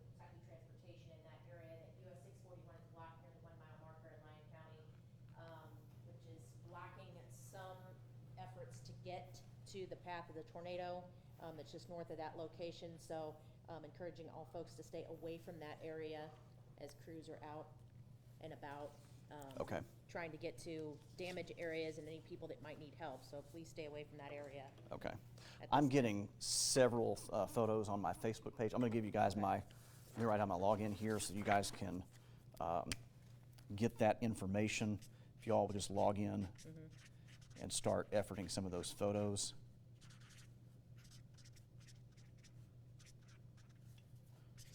The newsroom is getting a bunch from Eddyville as well. Okay. In that area. We also have reporter Dylan Payne in that area, so we are hoping everything's okay with him. He's in Princeton, but we're also waiting to hear from him. All right, so tornado emergency here for eastern Caldwell County.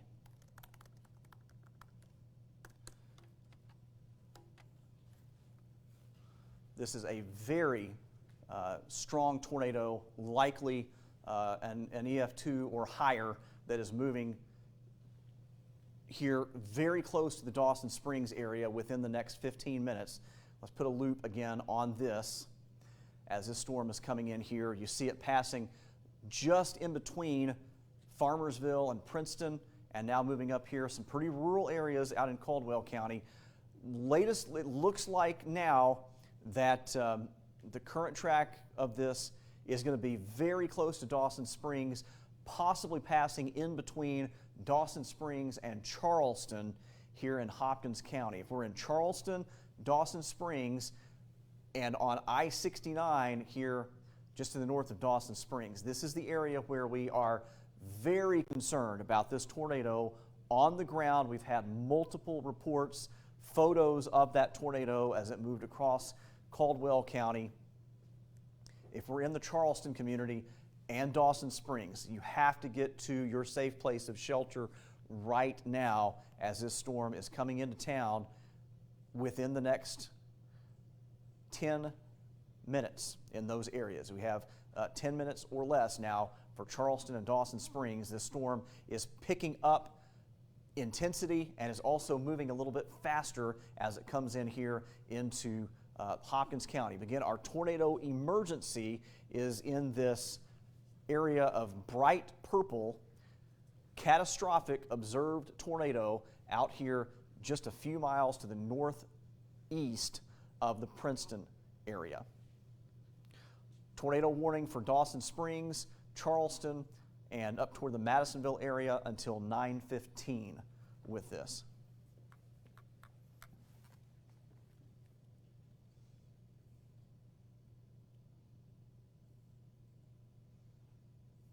Bear with me just for a moment. We consider with the tornado emergency for that area.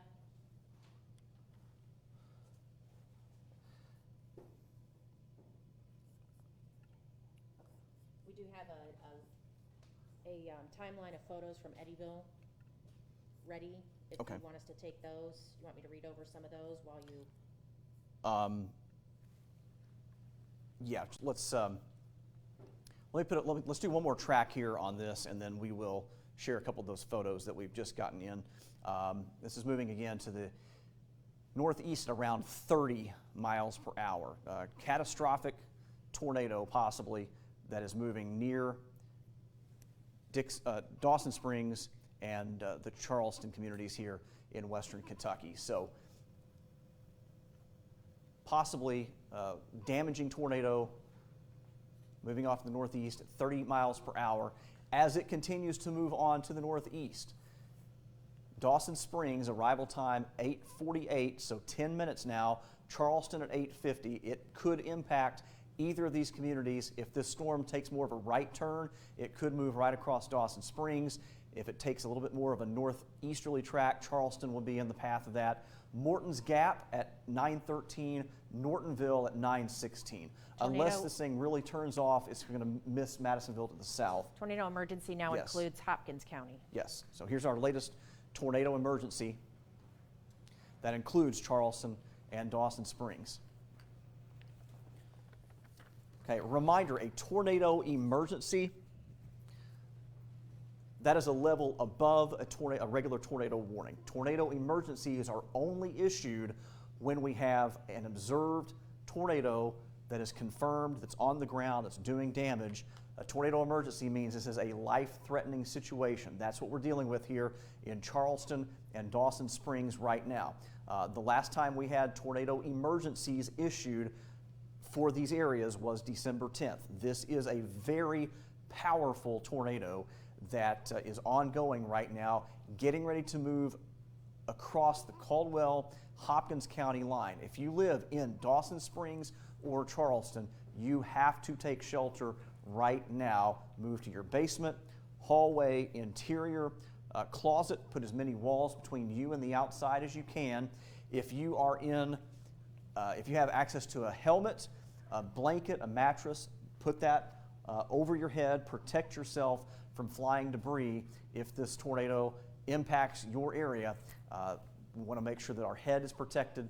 Take your device with you into your hallway or closet. We are continuing to track this. So that's a view from Princeton. Okay, so yeah, we do have, so this storm still on the ground, a wedge-shaped tornado. I'll get that to Nolan to put on for Okay. you. And if you guys, any of those photos that you want to get from my Facebook page, be sure to do that. Those are on my work Facebook page, by the way. So this storm is going to be very, very close to Dawson Springs, and then I-69 out here. This is where we have Highway 109 that goes out north of town. Out there at that exit, there is Walnut Grove Church. We've got a Subway gas station that's out there right off the interstate. We have a poultry farm just to the north of Dawson Springs, and then we've got along Highway 109, Dunn Cemetery and Dunn Baptist Church, up Charleston Road toward Niles Road and Daylight Road. Those are some of the areas here that are in the path of this destructive tornado. Again, if you are out on I-69 near the Dawson Springs exit, this tornado is likely going to move right along I-69. If you have any friends or family that's traveling out here, we have to take shelter immediately. That is between mile markers 88 and 100. Near the community of Olney as well, in the path of this. But again, this storm, the tornado may go just north of Dawson Springs. It's going to be very close. Weather Service reiterating it is extremely important to take shelter right now if you are in the path of this tornado. If you are near Charleston, again, same story. This was the latest radar update. It was right near White School Road, and it's moving east-northeast. Again, right out here, it is going to come very close to I-69. I've stopped at that little gas station before with the Subway, and that is going to be extremely close to that exit right there on I-69. Charleston, 109 down toward Dawson Springs. We have to take shelter right now with this damaging tornado in progress, moving off to the east at 30 miles per hour. Let's put a track on this for where it is headed next.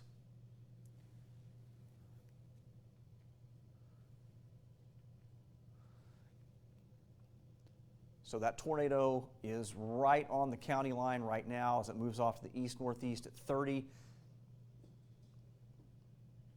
Again, going to be a very close call over towards St. Charles at around 9:03, Nortonville at around 9:15 as it crosses I-69 and the Pennyrile Parkway here.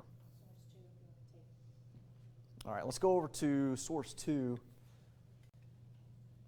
And we have some photos to share with you. This is a viewer photo, asked to keep that anonymous, but this was the tornado view near Princeton. I believe this is looking north from town, I believe. And you see they're very clearly well defined. This is a large tornado. This is pretty far off in the distance. This is a wedge tornado, likely an EF2 or stronger, that is moving north. News has a timeline also Okay. of Eddyville and this storm.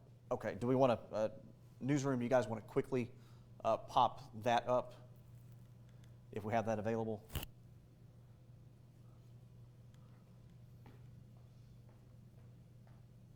Okay, so yeah, here's some photos. This is from Lyon County. You see that lowering of the cloud. Again, this is our another view from Lyon County. Ryan sharing that photo from near Eddyville of the tornado as it developed a little while ago. Very well defined view there from Sam of the Eddyville tornado. This was from Catawba, the lowering of the cloud. That was kind of the wall cloud before the tornado developed. And then another view there of that wall cloud just before the tornado got going. And you see here this photo from Ryan really capturing as the tornado developed just to the north of Eddyville and has now moved across Caldwell County and is moving up just to the north, very near Dawson Springs right now. All right, let's head back over to Ultimate Doppler on source 1. And again, our tornado emergency continues for Dawson Springs and Charleston. Appreciate everybody getting those photos together for us. We've got multiple photos that are coming in. And again, we do not want you to be in the path of this thing. Don't try to get a photo of it. Get to shelter. If you do have photos from a safe distance, if you have photos of damage after the storm has passed, you can share those with us by going to your WPSD News app, select the drop-down menu, and look for Weather Window. You can upload your photos there. We are live on Facebook. You can add your photos to the comments section. You can add those to our social media pages. Trent Okerson, WPSD Local 6, meteorologist Nolan Kane, Jennifer Rukavina, storm specialist. Those are our Facebook tags. And also email to newstip@WPSDlocal6.com. So here is the latest scan on radar. Powerful tornado right along the Caldwell-Hopkins County line. Again, this is going to be moving very close to I-69 between mile markers 88 and 100. Highway 109 going north of the interstate up toward the Charleston communities.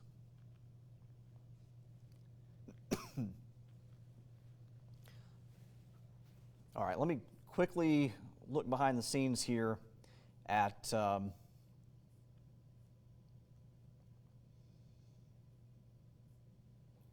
other information. Right now, of course, all eyes on our storm here in Caldwell County. I am seeing reports in Williamson County of multiple power outages there. We do have severe thunderstorms rolling across.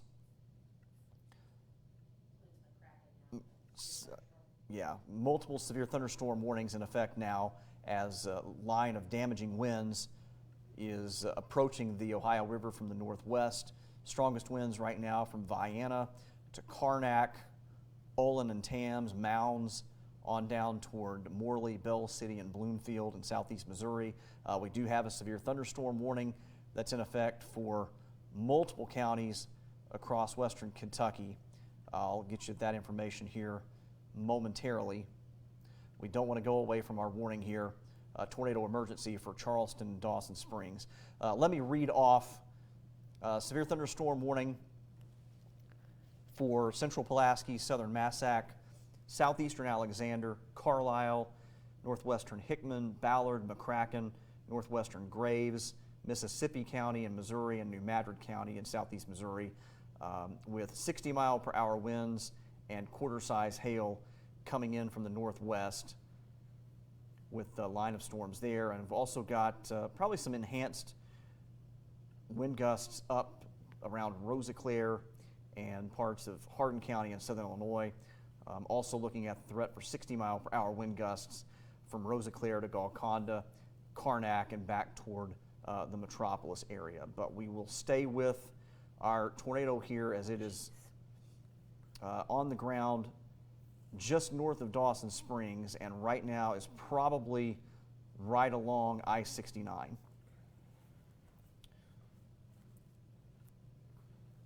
This is out of Hopkinsville radar. It's tightened up. Yeah.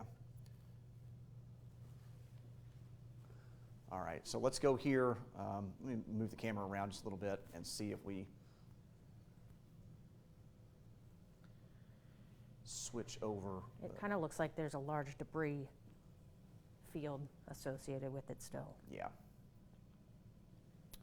Yeah, we have, here's our debris ball. That's really easy to pick out here.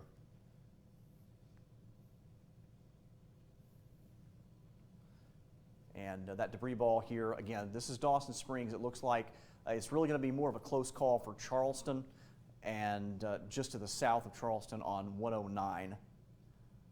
And you can see here, let me zoom this out just a little bit so we get a better perspective on where this thing has come from and the path that it's currently taking.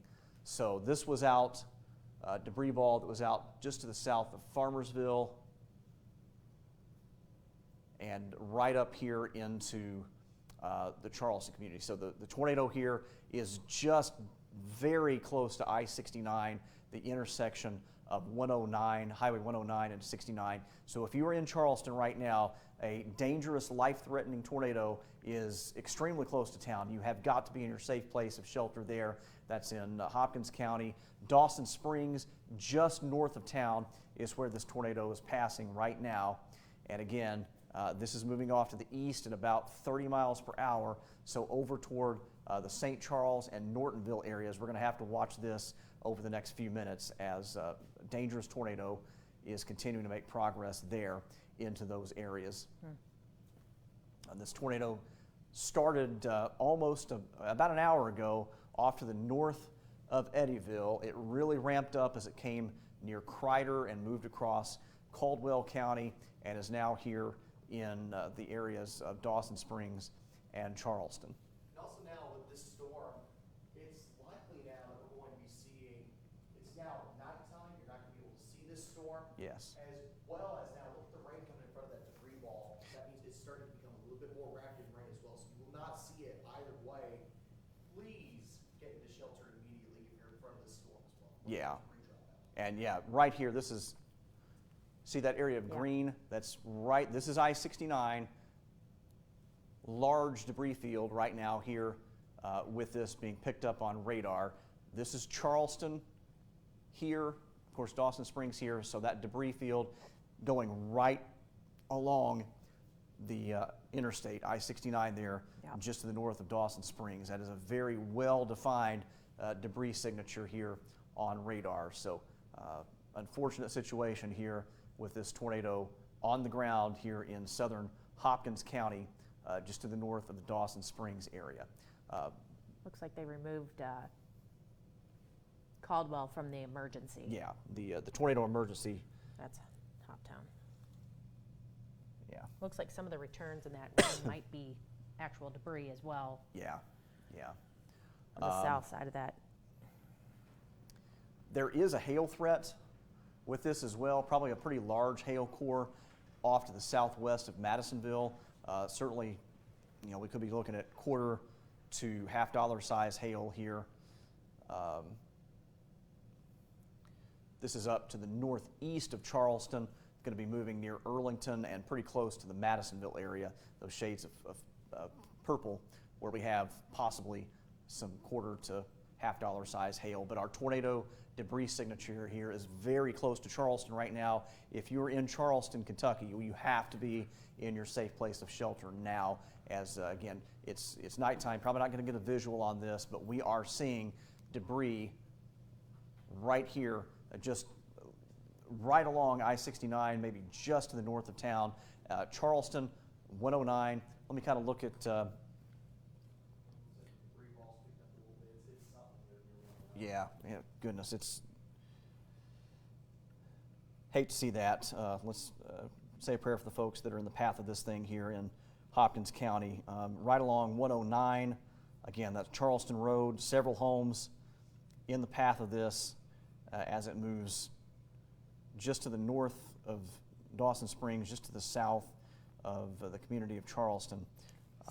Still observed was just updated for the tornado there. Okay, yeah.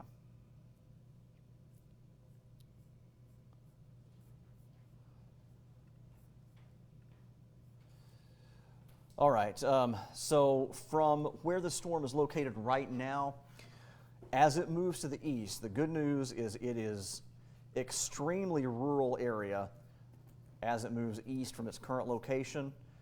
There is Daylight Road that runs down toward Racetrack Road.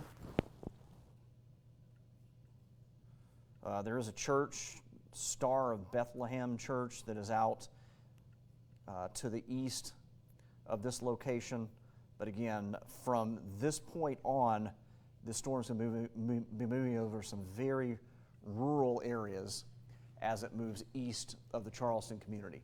And you see now here the debris ball has just moved east of town here.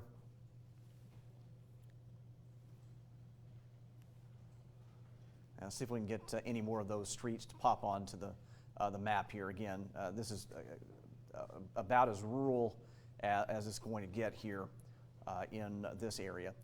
We've got more warnings coming out. We will stay with this. This area, that is debris. That there's no doubt about it. That is not rain. That is not hail. That is debris being picked up by this tornado. It has hit something there along Highway 109. And unfortunately, we've got probably some significant damage that was done by this tornado here in this area. So Dawson Springs right now, the tornado itself is probably, it is passing a few miles to the north of town. Right now, from the middle of Dawson Springs, that debris ball is about 3.5 miles northeast of town and moving off to the east. Let's put another track on that as it moves on to the east of Charleston. And it's moving here at about 30 miles per hour. So let's center up the radar. Hail core is over here pretty close to the Madisonville area. Here's our tornado moving off to the east at about 30 miles per hour as it continues on this current track. If it holds together, it likely will move very close to Morton's Gap at 9:13 and will cross Interstate 69 there. That's the interchange with the West Kentucky Parkway, and then 69 that shoots up toward Madisonville. Midland at 9:43 and kind of over toward the central city into Muhlenberg County here closer to 9:45, 9:50 or so. But this tornado just passing near the Charleston community, moving east now from there. And again, your hail core up here in between Madisonville and Nortonville. Some pretty large hail, possibly $1 to $half size being reported with that. All right, so let's kind of reset here. As this storm continues to progress across Hopkins County, we'll watch it, but we also have multiple severe thunderstorm warnings as a line of storms is coming in here near the Ohio River. In turn, to update you on the speed of the majority of that line, it's about 55 miles per hour. Okay. So the good news is it looks like this line may catch this supercell and end it, but it's going to be for a little while. Yeah, this supercell is going to continue to go until the line kind of moves in now. This line from Sykeston to Cairo up toward Metropolis and moving over toward Marion, Kentucky, this is going to be the end of the threat once this line moves through. After that, cold front will come on in, and that will kind of end our severe weather threat. But right now, you can see some very heavy rain along this line and some gusty winds. The wind threat here not as substantial looking as what it was with this morning's round of thunderstorms. Now, we do have some pockets of stronger winds showing up out towards Sykeston. Of course, they were hit very hard early this morning, but radar is scanning pretty high up in the atmosphere there. Are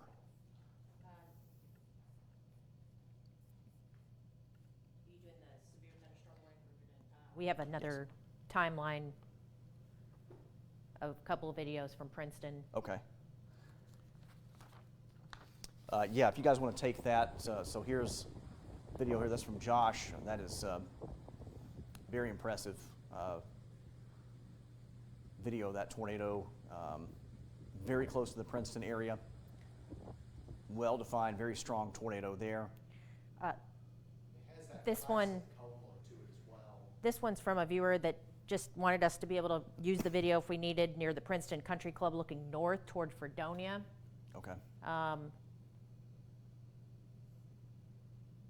Shows it moving east of Eddyville toward Crider. So when you were talking about Crider, that's drone footage from near the Princeton Country Club. Another view here from Princeton off in the distance.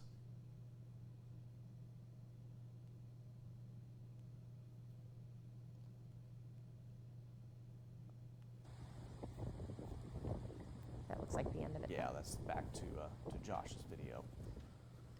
All right, we'll head back over to Ultimate Doppler, and let's get you an update here on the warnings that we have in effect. It looks like the emergency has been dropped. Okay. Severe thunderstorm warning till 9:45 for Ballard, Carlisle, Graves, McCracken, back toward Ballard. This is for 60-mile-per-hour wind gusts. You see here, this is McCracken, northwestern Graves, Ballard County, Carlisle County, back into Mississippi County and northern New Madrid County. This is just a regular severe thunderstorm warning for those areas. We do have the tornado possible tag as well as a 70-mile-per-hour wind threat on our severe thunderstorm warning back in southeast Missouri, and that includes the Sykeston area, southern Scott County, back into Stoddard County as well. And then we've got the tornado possible tag on severe thunderstorm warnings here in southern Illinois. That runs until 9:30. That includes areas all the way from Massac County all the way up toward Harrisburg, pretty much right up and down the Shawnee Forest and over toward the Ohio River. And again, our tornado warning over here, let's jump back over quickly. This thing is getting ready to move south of Madisonville. It's getting ready to move out of the local 6 area here, but we'll continue to follow this possibly dangerous tornado, and there is a new tornado emergency here that just was issued. So let's get you that info. Tornado emergency for Morton's Gap in western Kentucky right now. Hopkins County, again, this is moving over some pretty rural territory at the moment, but it's crossing Highway 112, and then Morton's Gap is right over here along I-69 as the interstate shoots north there toward the Madisonville area. We've got, as we look back, switch it from the velocities back to regular radar. Still has that debris ball showing up here. Again, this is over some very rural territory in Hopkins County. It was saying confirmed large tornado observed near Dawson Springs, so Yeah. that was obviously between there and Morton's Gap. There's not a whole lot to confirm in between at night. So. Right, right. So just kind of, there is still a debris ball that is showing up here, and there is there's a dropout with the correlation coefficient there. So it is still on the ground. Everything with radar would lead us to believe that we have still a tornado on the ground there.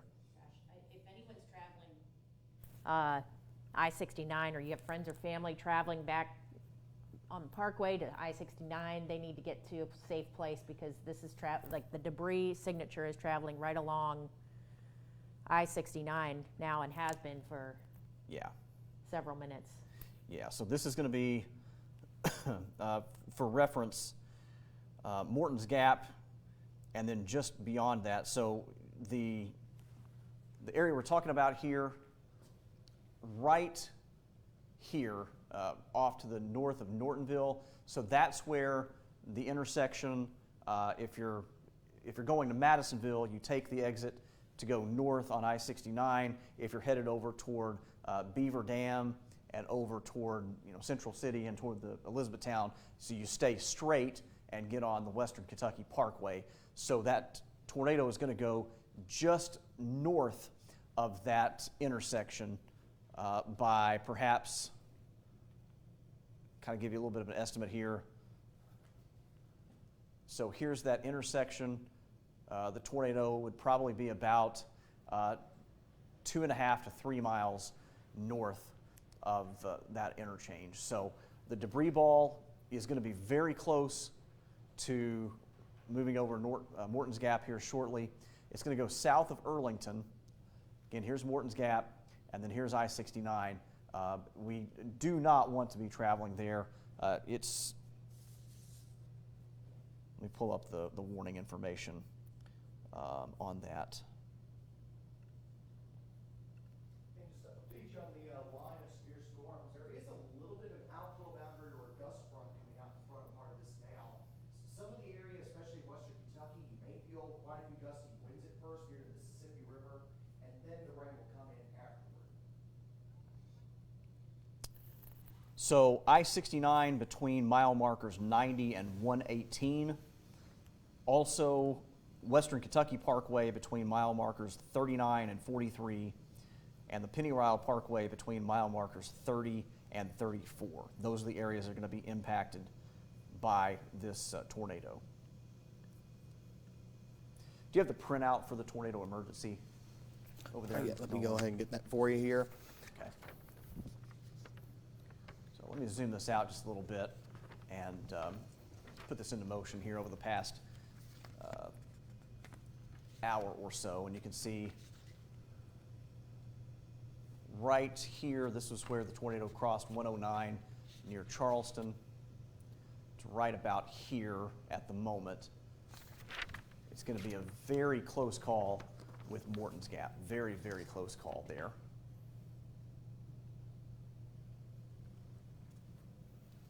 Thank you. All right, so kind of again to reiterate, if you're on I-69 between mile marker 96 and 100 to mile marker 111, those are the areas that are going to be impacted by this tornado.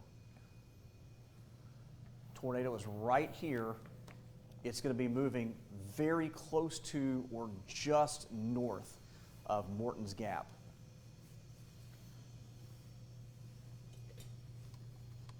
So there is one picture in the, to give you an idea, it looks like it's maybe a mile, but the Princeton maintenance facility where we have the West Kentucky Preparedness Committee stuff, that there's a picture from that location from one of the Department of Transportation that shows about a mile north of the highway there where you get off at Princeton.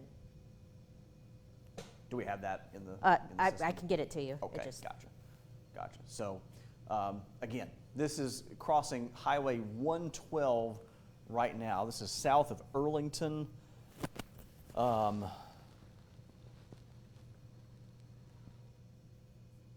Try to get you some locations here.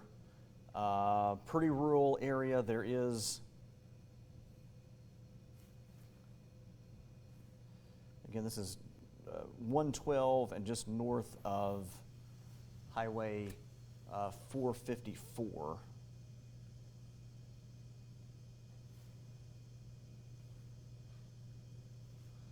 So out in this area, there is Highway 112, also Isley Road. There's a small church out here, Southard Church. We've got some farmland out there, pretty rural area. And then as we slide over toward Morton's Gap. Again, that's a little more highly populated area. I am concerned about Hopkins County Central High School. So it is just slightly north of Morton's Gap. Right out in here. That tornado is going to be very close to the high school, very close to Hopkins County High School. The West Kentucky ATV Park out there as well. We've got WFMW radio station. So those areas here of Morton's Gap and just to the north, very close call. And then once you get on the Interstate 69, the Pennyrile Parkway, out there we've got, there's a pilot travel center. There's a Greyhound bus station that's just off the interstate, that's close to the White Plains Road exit. I believe that's exit 108. Those are areas that are going to be possibly in the path of this thing. So again, just kind of some reference here. The tornado likely, and I think it's actually probably easier to see our debris ball that's right here, and it's going to be probably going just north of Morton's Gap. So honestly, a little closer, kind of splitting the difference between Earlington and Morton's Gap. And again, that's going to put us out here. We've got the Earlington Assembly Church. We've got, again, that's Hopkinsville Road, down 140, or down Highway 41. If you live anywhere out close to Hopkins County Central High School, we've got to be getting to shelter. If you live over toward exit 108, White Plains Road exit, the Pilot Travel Center that's there along I-69, these are areas where this tornado is going to be moving next. If you want to take the call for the Princeton video again, they're going to show some new video from Fredonia of Okay. the tornado. So there's a still here, Yeah. and then video comes up next from the same location. Yeah, so that's video here again from near Eddyville, from Hunter Smith. It looks like the wall cloud as the tornado was starting to begin to develop. Looks like that's out there pretty close to, I would assume, probably exit 40, out there around the Eddyville area. It's close to, looks like exit 40 or 42. Yeah, some That trees might be down the around end of the- Dexter. the This end is of the- probably yeah. from earlier today. See, that's the Williamson County storm that we had the first Yeah. emergencies with. Yeah, yeah. There's some damage up in, not damage, that's actually some cloud-covered Reedland. Probably some pea-sized hail over in Reedland as well there.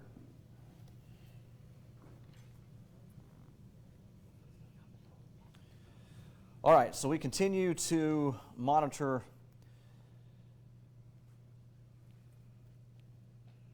this tornado. Does kind of looking like it may be. No, there's definitely still a debris signature here, elevated debris up just to the south of Earlington right now.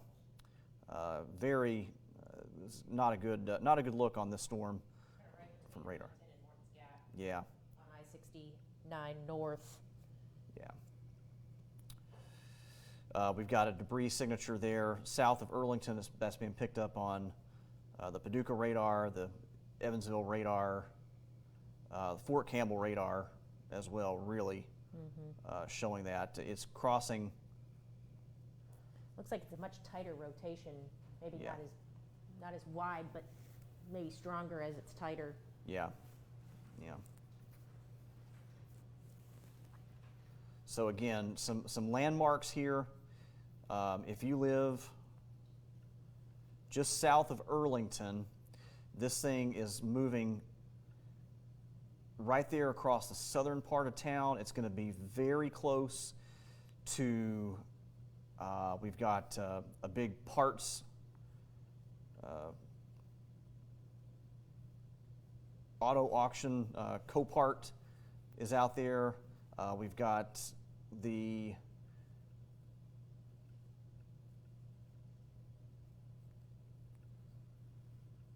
Sanitation Department, Kentucky ATV Park that's there along Highway 41, and possibly near Hopkins County Central High School. So again, our tornado emergency here continues on until 9:30 for the Morton's Gap area here of Western Kentucky. Let's switch this back over to the velocity scan, and that look how tight that rotation is right here, just a couple miles south of Earlington. So distance here, and keep in mind this is not live. This is radar is dated by a few minutes. So about 2 miles south of Earlington, and as we turn on the debris tracker, very clearly a debris signature showing up here just east of Highway 112.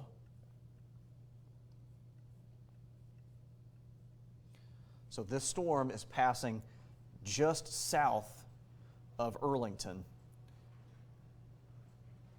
It is probably going to go just to the north of Morton's Gap. Let's zoom in here. So I see Morton's Gap here. Here's Interstate 69. So again, from Morton's Gap, just to the north there is exit 108. There's a Greyhound station, there's a Pilot Travel Center, and then you continue up I-69. The next exit is exit 111. So between 108 and 111 is most likely where this storm is going to cross the interstate. They are continuing the tornado emergency. Okay. Morton's Gap. Yeah, so tornado emergency continues here for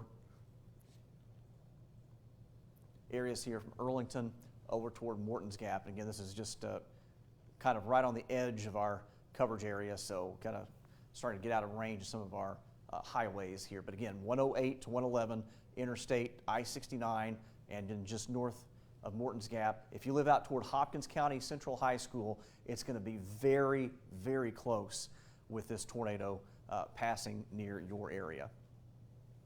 Debris scope still showing an area of debris now, and again, this is to the north, in between Earlington and Morton's Gap. We've got debris that's showing up here as this storm gets ready to cross Interstate 69.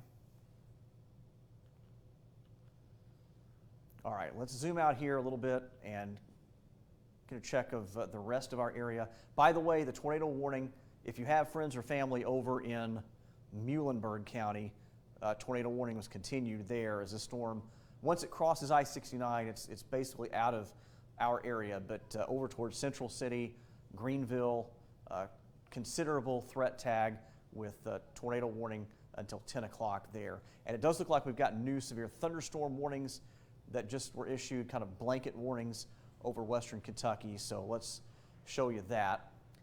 This is for areas from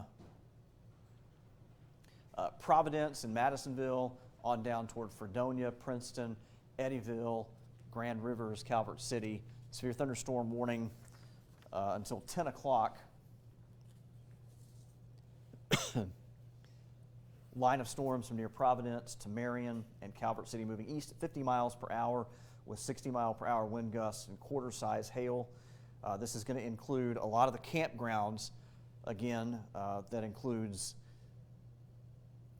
Hillman Ferry, Birmingham Ferry, DeMumbers Bay, Cravens Bay, LBL, over toward Lake City and Grand Rivers. So all of these areas, this is for the potential of 60 mile per hour wind gusts scattered up and down this line of storms. We turn the winds on with this, and you see some pretty bright returns showing up here around Marion, back towards Smithland. That's scanning out of the Fort Campbell radar site. Let me move over here and we'll sample it from the Paducah site.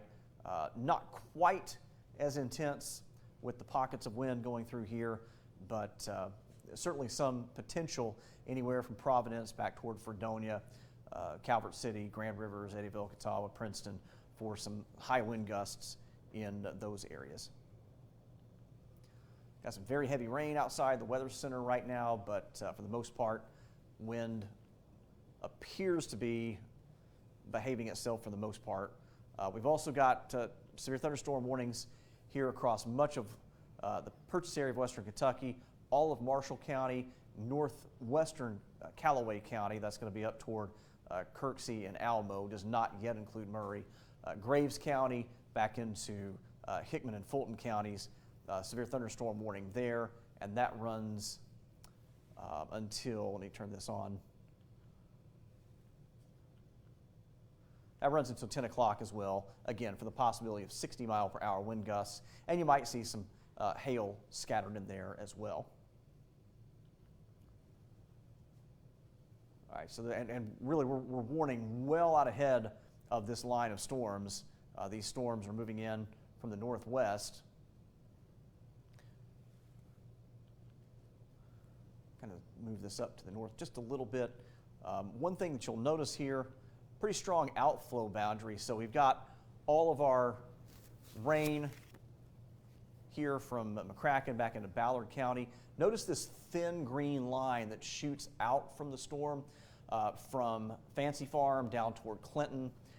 That is an outflow boundary. What we're seeing here is the storms are putting out more exhaust than they're taking in fuel. So that's a sign that these storms are likely going to continue to gradually weaken. They still could put out some strong gusty winds, but typically whenever you see this outflow boundary surge out ahead of the main line, that lets you know the storms are putting out more than they're taking in, and it starts to become a little bit more of a heavy rain threat and a little bit less of a wind threat. So the wind here not as sharp as what we saw this morning out of those thunderstorms that did considerable amount of damage across our region. And again, you see here that outflow boundary here. There's some gusty winds, southern McCracken, northern Graves County, probably some maybe 30 to 40 mile per hour wind gusts there, but nothing that is overly worrisome coming out of those storms right now. All right, so good news here, as we turn the radar back on. Southern Illinois, you guys are done. Severe weather threat is basically over. Once this line comes through, this is all out ahead of our cold front. So back in Southern Illinois, we're in the all clear. If you live north of Highway 60 in southeast Missouri, if you're up toward Cape Girardeau, Perryville, Marble Hill, Fredericktown, again, we're done. The storms are moving on out. Things are stabilizing there, and we're in better shape. But we still have to get this line of storms through western Kentucky. And another reminder, of course, we're still following this tornado warning. We'll zoom in here one more time south of Madisonville. This thing is crossing I-69 right now. It does not appear to be quite as well defined on reflectivity.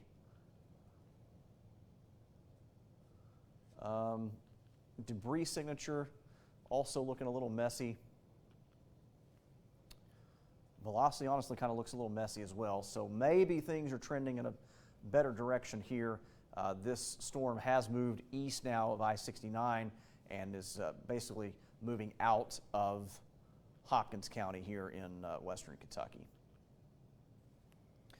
All right, so let's go back here for the home view and kind of do a reset across the region. We'll put this into motion. You see what these storms are currently looking like as they move across the region. Still some healthy thunderstorms here from Poplar Bluff up toward Charleston, Paducah, and Marion, Kentucky. Some heavy rain, some gusty winds with those storms. Let me check on things from the Weather Service chat.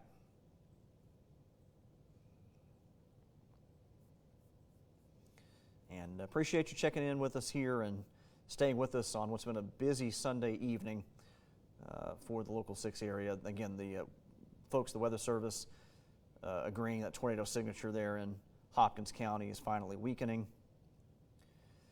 Emergency manager in Jackson County in southern Illinois, trees down and over 1,000 power outages there at the moment.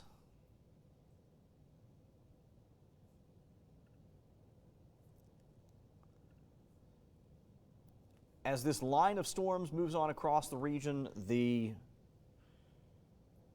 tornado threat is not zero, but is substantially lower than what it was earlier this evening. We're really now talking about more of a wind and heavy rain threat moving forward here tonight. Did have a report down, at least some large limbs down here in Paducah, Midtown area, out toward Midtown Market.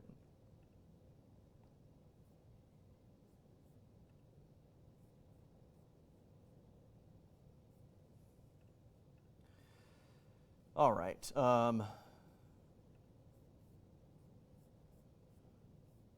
Harrisburg reporting some street flooding. We've got some areas across the Local 6 area have really picked up a lot of rain over the past 24 hours. In fact, let me switch my radar back behind the scenes over to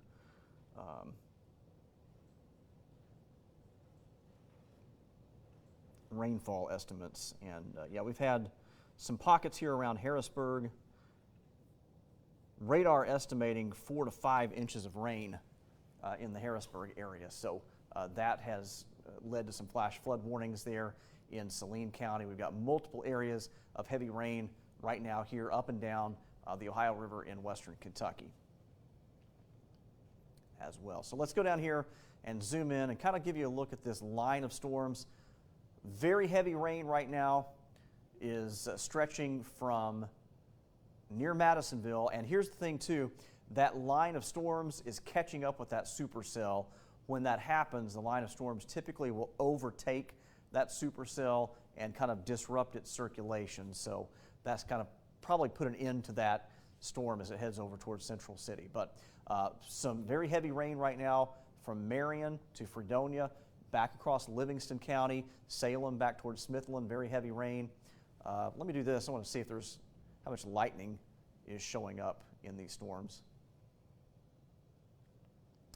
There's some lightning and thunder, but it's not quite as dense and widespread with the lightning as it was a little while ago. That's typically a sign that these storms, the storm is weakening. Whenever you start to see a reduction in lightning, you're typically starting to see the storms putting out more energy than they're taking in. So storms here from Fredonia back towards Smithland. Again, some very heavy rain. The wind threat is still there, but it's not as substantial as it was this morning. Now you see here, there's some pockets of high wind showing up here on the radar scan. That's scanning out of Fort Campbell. Once you get a little closer to home here. Right now, some of the strongest winds are showing up down here near Simpsonia. So let's move the camera down this direction.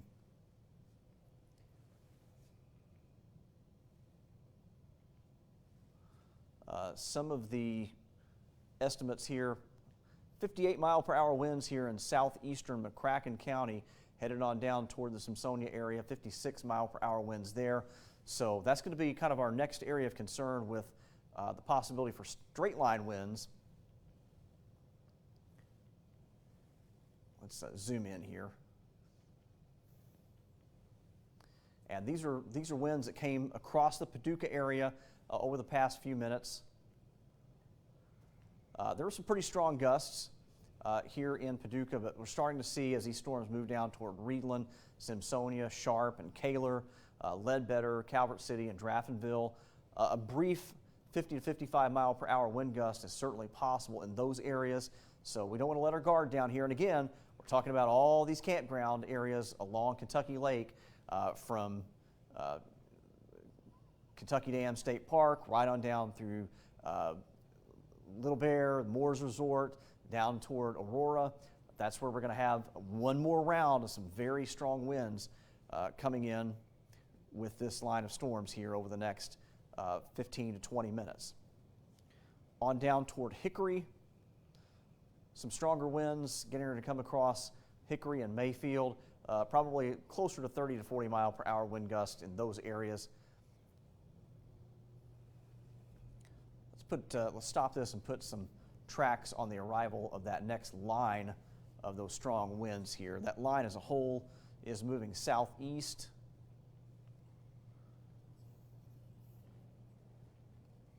Let me check the speed on that.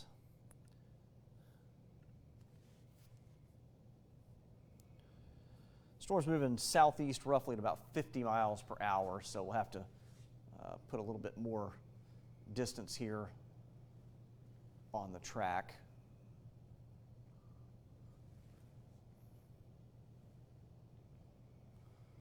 So we'll track that from here again around Mayfield on up toward the Grand Rivers area, moving southeast at 50 miles per hour. So that storm is going to continue to move on down to Benton. The strongest winds are coming in here just in the next couple of minutes, on down toward Bryansburg about 9:45, Aurora at around 9:47, Murray at about 9:56, New Concord at 10:07, and on down toward Dover at around 10:23 this evening. That's going to be the strongest wind gust potential here across sections of western Kentucky. And the tornado emergency has been dropped from our region. Okay, so yes, the tornado warning that we had in Hopkins County a little while ago, the tornado emergency there has been allowed to expire. But some pretty strong winds showing up right now from Grand Rivers down toward Benton, around Reedland and south down toward Simpsonia, possibly some 40 to 50 mile per hour wind gusts there. Let's see, going back to the Weather Service chat, just checking to see what other reports we had come in from there.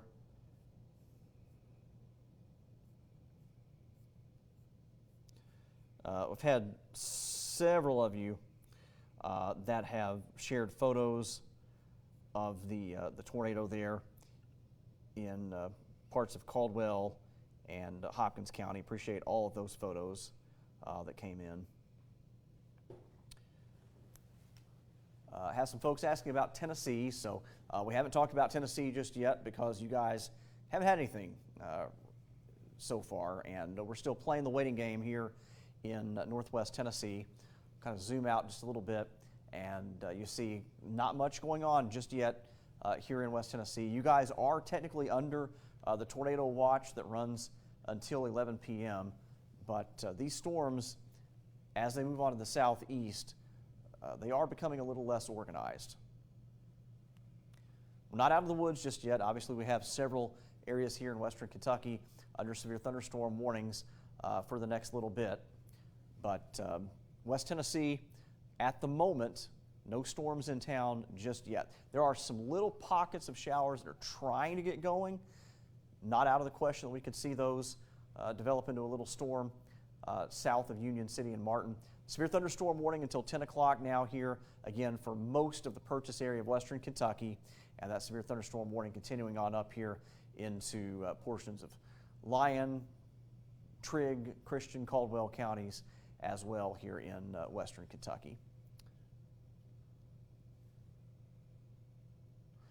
Nolan, Jennifer, do you guys have anything new as far as photos or reports, videos, anything like that? Any other major impacts currently coming in through the chat? Okay.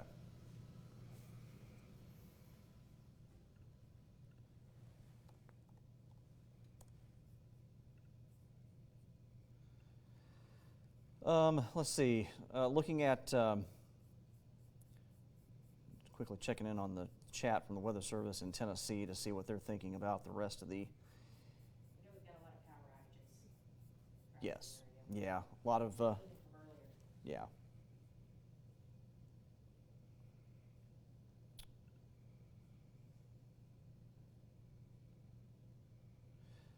The Storm Prediction Center, talking about Northwest Tennessee, that's one of the areas that has not been really worked over just yet as far as the atmosphere is concerned. Just kind of taking a look behind the scenes at a little bit of the ingredients and dynamics. There is still a lot of unstable air in place in Northwest Tennessee. So it is certainly not out of the question that we could have some kind of redevelopment there across West Tennessee. The Storm Prediction Center, keeping an eye on an area in northeastern Arkansas where some supercells may develop and possibly move into West Tennessee. At this point, we are not out of the woods just yet there for Northwest Tennessee, but shortly we'll be able to see what starts to transpire there.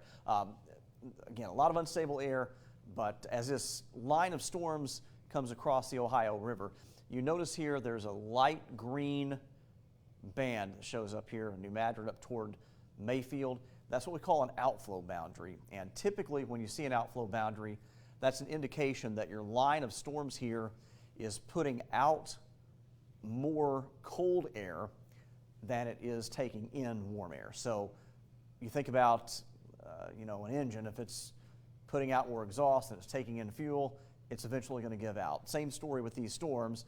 They take out, or they give out more energy than they're taking in. They're eventually going to start to weaken. That said, sometimes what we'll see is as these outflow boundaries move south, they can kind of become a trigger for new storms to develop out ahead of it. And you do see here that there are some small showers trying to get going out over the Boot Heel of Missouri.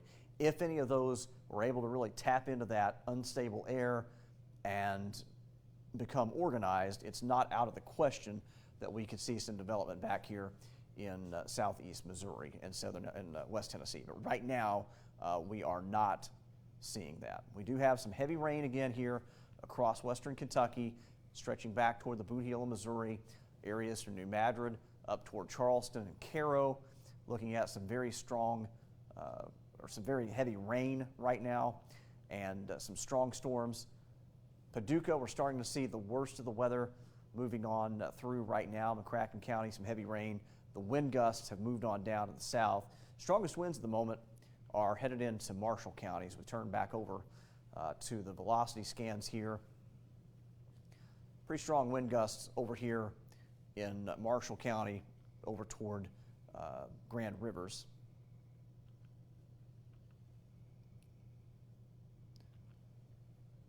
And some of the estimated wind speeds here down here toward Draftonville, just the northwest of town, a little 50-mile-per-hour pixel that shows up.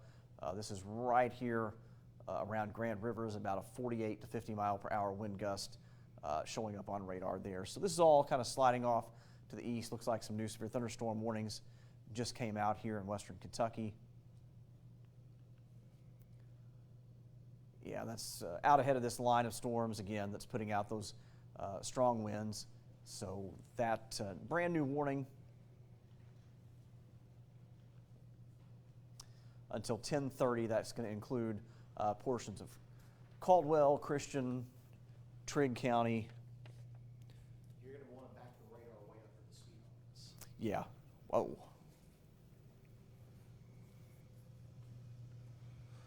All right. So again, here. Let's take this off here, and we'll have to zoom out.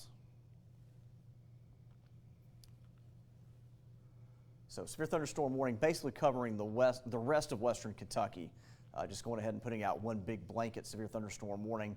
That includes Murray, it includes Cadiz, Hopkinsville, storms along a line from near Dawson Springs to Cravens Bay to near Mayfield.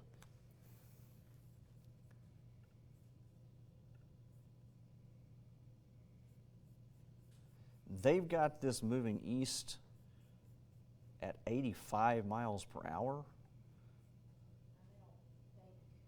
Not sure that we're moving quite that fast.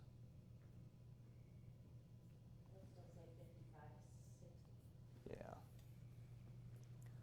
Not sure that we're quite going at 85 miles per hour here, but you got to get the idea of these storms moving on to the south pretty quickly here from Mayfield to Benton. Again, that line of some strong winds, possibly some damaging winds here in portions of Marshall County, and these are going right along the campground areas there, along the lakes once again. Let's put a track here on this. I think probably closer to about 50 to 55 miles per hour. Probably going to be a little more realistic on the timing of that. So current speed, these storms are going to be moving in to Cadiz at around 9:49, Murray at 9:52, Hopkinsville at 10:05, Dover at 10:15, and on out of the local 6 area here shortly after 10:15 or so. Again, anywhere along this line from Cadiz to Murray, we could have the potential for some damaging wind gusts up to 60 miles per hour. As far as the hail threat is concerned, not really seeing anything out there that's very concerning with hail at the moment. A lot of heavy rain, a lot of gusty winds, but the hail threat does not appear to be all that substantial right now. You see the warnings back here for Ballard County and northern McCracken County. Those have been allowed to expire as the worst of the storms, the strongest winds, have moved on south of those areas. Nolan, do you have something new over there? Looks like nothing new. It looks like a report did come out of Dawson Springs. Let me go ahead and pull that up for us here. Came through one of my other chats. They said it's in Caldwell, just north of town, damage to a couple of houses and trees down. It looks like Dawson Springs in the downtown area was spared. Yeah, that was too close for comfort for sure in Dawson Springs. But for the most part, looks like the damage was just to the north of town, along and north of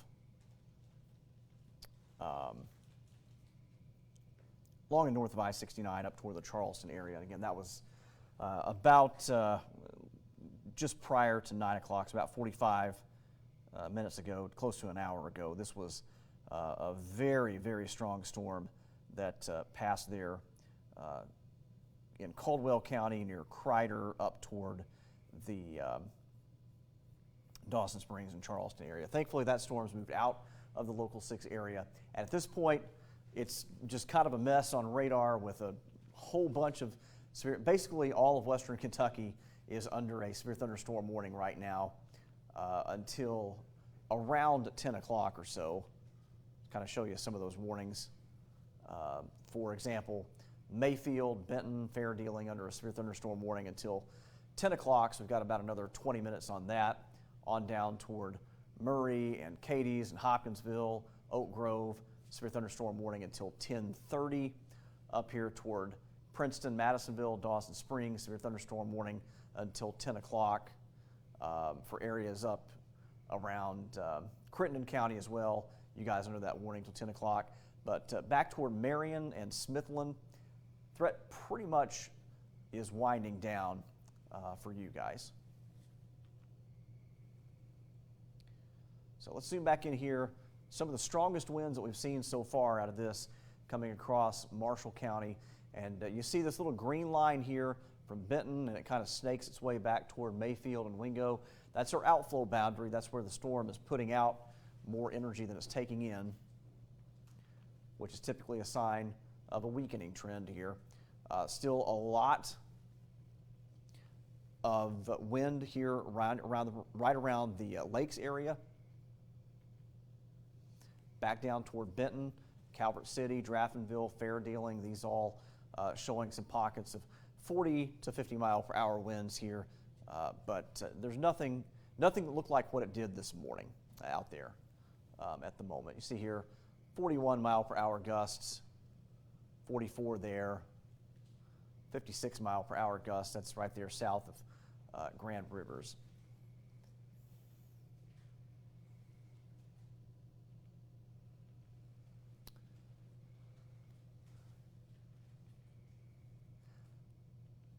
And we'll kind of move this over here. Put this into motion here. Again, these are all regular severe thunderstorm warnings out there right now. We do not have any tornado warnings in our area. We do not have any of those elevated threat severe thunderstorm warnings out there at the moment as well. So things kind of starting to, we're not out of the woods just yet, but we are seeing lower threat overall.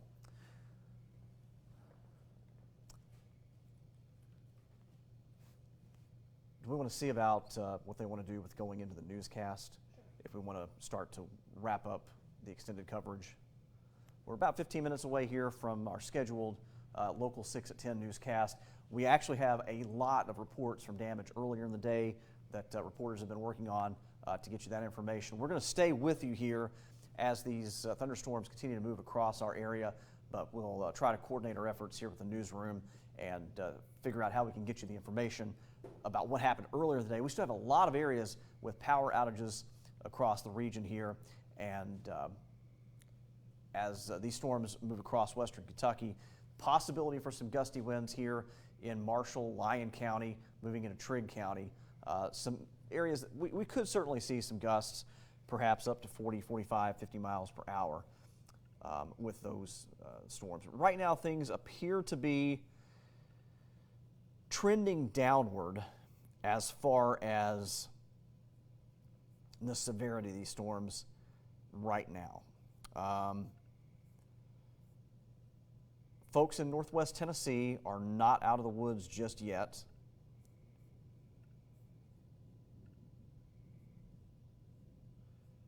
Looks like there has been a new tornado watch issued for sections of Middle Tennessee down toward anywhere from Jackson, Nashville, all the way over toward Knoxville. That runs overnight until 5 a.m. Really does not include any of our local counties, however. We have an ongoing tornado watch that is set to expire at 11 p.m. For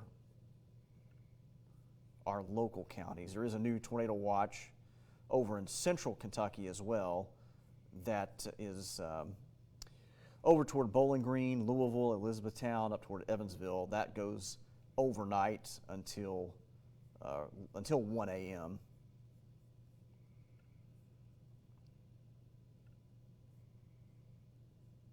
But our threat here in northwest Tennessee, not over with just yet. These storms are going to be moving in to Union City and Martin here over the next little while. And just because they've kind of weakened a little bit over our area, there's still plenty of untapped energy farther south here in Tennessee. So we can't give you the all clear yet and let our guard down with these storms just yet, because we do have some pretty substantial looking storms that are still out there. Over western Kentucky, they're weakening just a little bit, but it's not out of the question that we could see a little bit of development here across northwest Tennessee.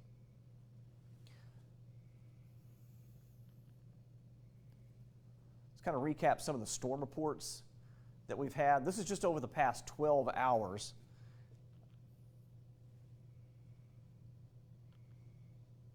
This does not take into consideration what we had earlier in the day.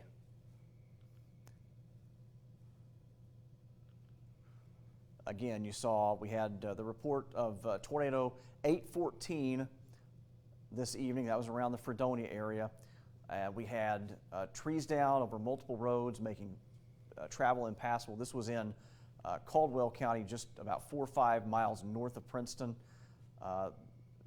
3 minor injuries reported from the storm there. We have, that's from earlier this morning, 60 mile per hour wind gusts out toward Central City. Some hail reported around Calvert City. That was at 7:31, 1-inch size hail reported there.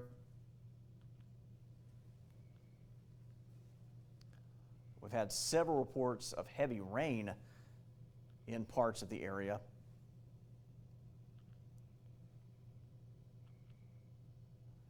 Of course, we had the railroad crossing at Jackson Street always floods, and it flooded this morning. 60-mile-per-hour wind gusts at La Center, that was 9:05. 9:30, report of flash flooding around Bardwell with some trees down, flash flooding in various creeks and low water areas around the county there. So just a handful of the reports that we've had over western Kentucky this evening. In southern Illinois, we've had a few reports. Of course, earlier we had a tornado that touched down around the Goreville area. That was really when our coverage started this evening. That was at around 6:48. Some houses damaged and trailers flipped north of Goreville. 6:46, tornado was crossing I-57 near Lake of Egypt.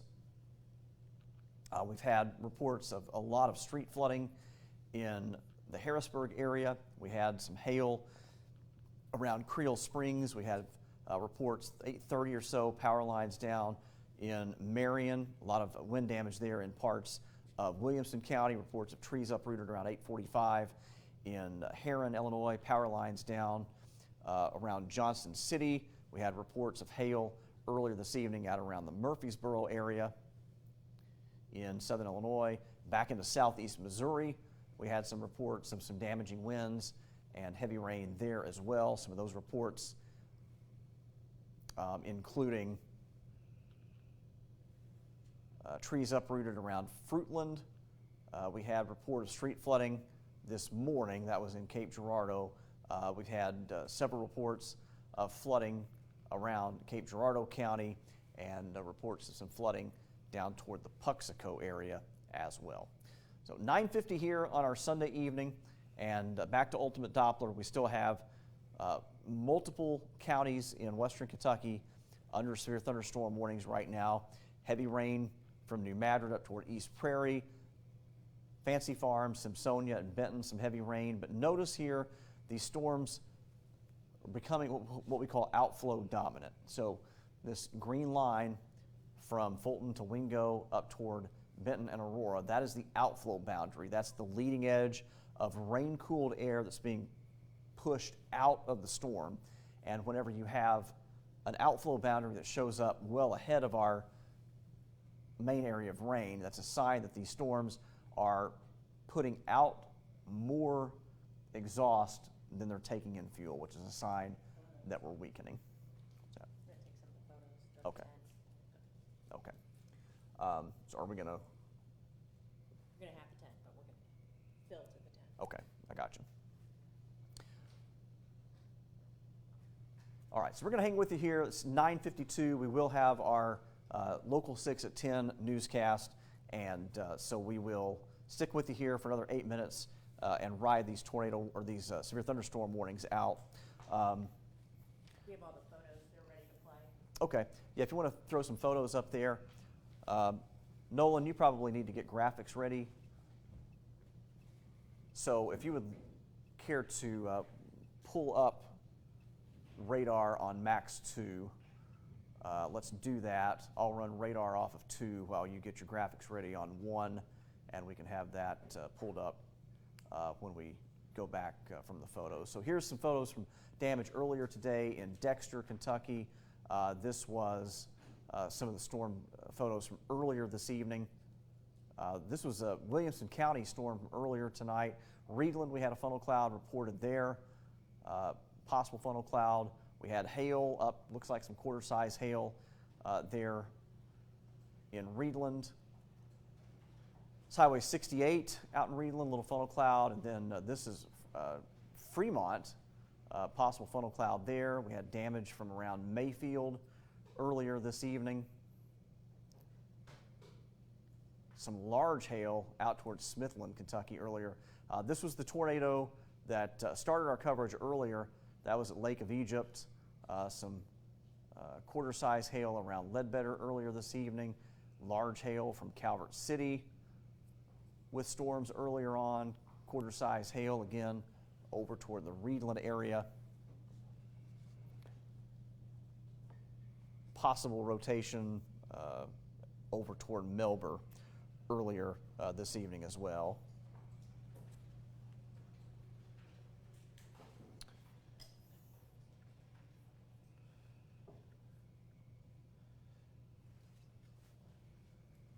There's Lyon County. There's the big wall cloud that was right before the tornado started to develop there. Tornado touchdown just to the north of Eddyville. That was what it looked like from Ryan. And this was another view of that Eddyville tornado from Sam.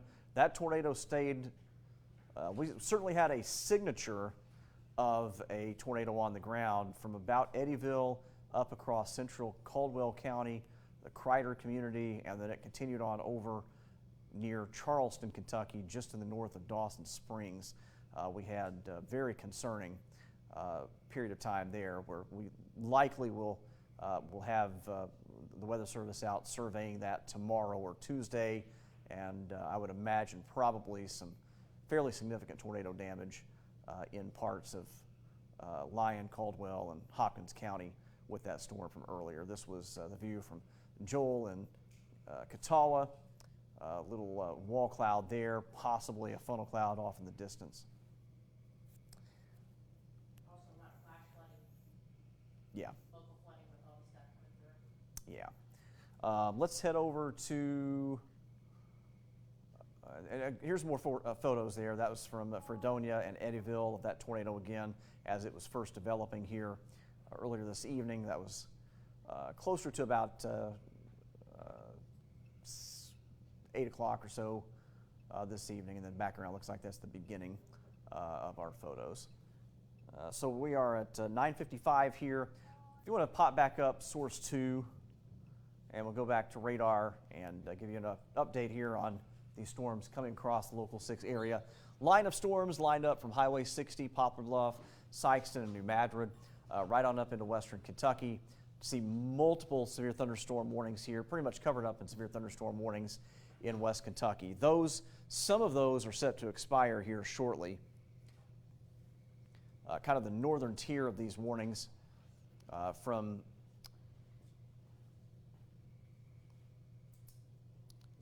Carlisle, Fulton, Hickman, Mississippi County on up into Graves County.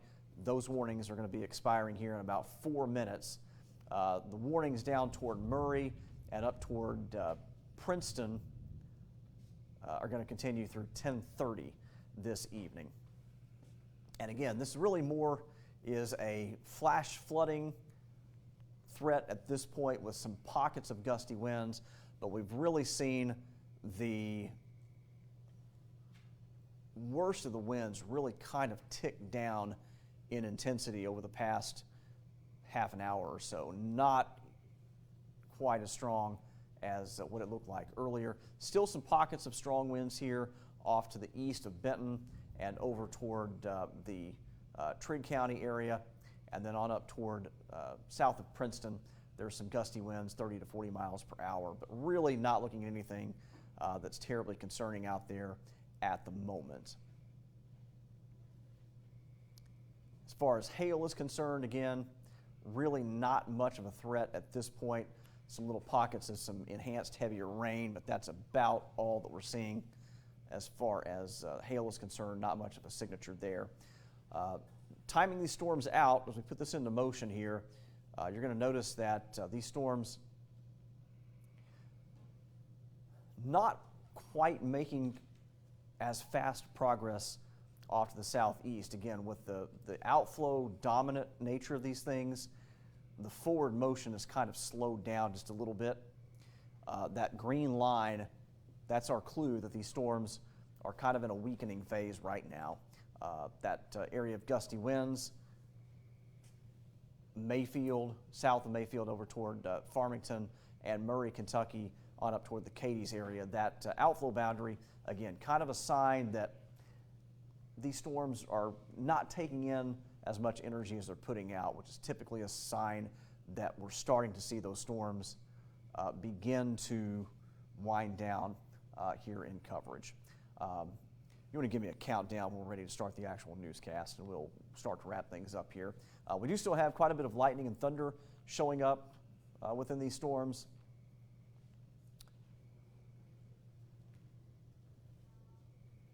Handful of lightning strikes here across western Kentucky, but again, nothing right now that is too terribly concerning. You did see several of those warnings. They're going to be dropping out here shortly. The warnings for Clinton, Mayfield up toward Benton and Calvert City, those severe thunderstorm warnings will be expiring here in about 1 minute as these storms move on to the southeast. Paducah, starting to see things quieting down for you guys.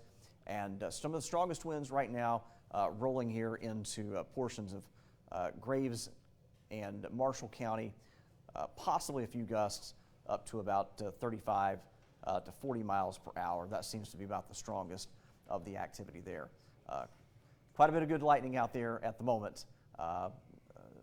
Lightning and thunder here, but our tornado threat really diminished across the area here this evening, and some gusty winds still a possibility as well here across portions of western Kentucky over the next few minutes.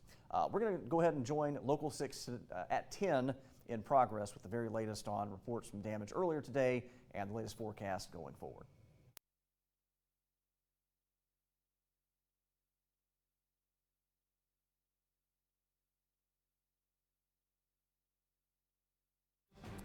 We are winding down a weather authority alert tonight for severe weather moving out of our region. Multiple rounds of storms along with a few confirmed tornadoes have hit our area.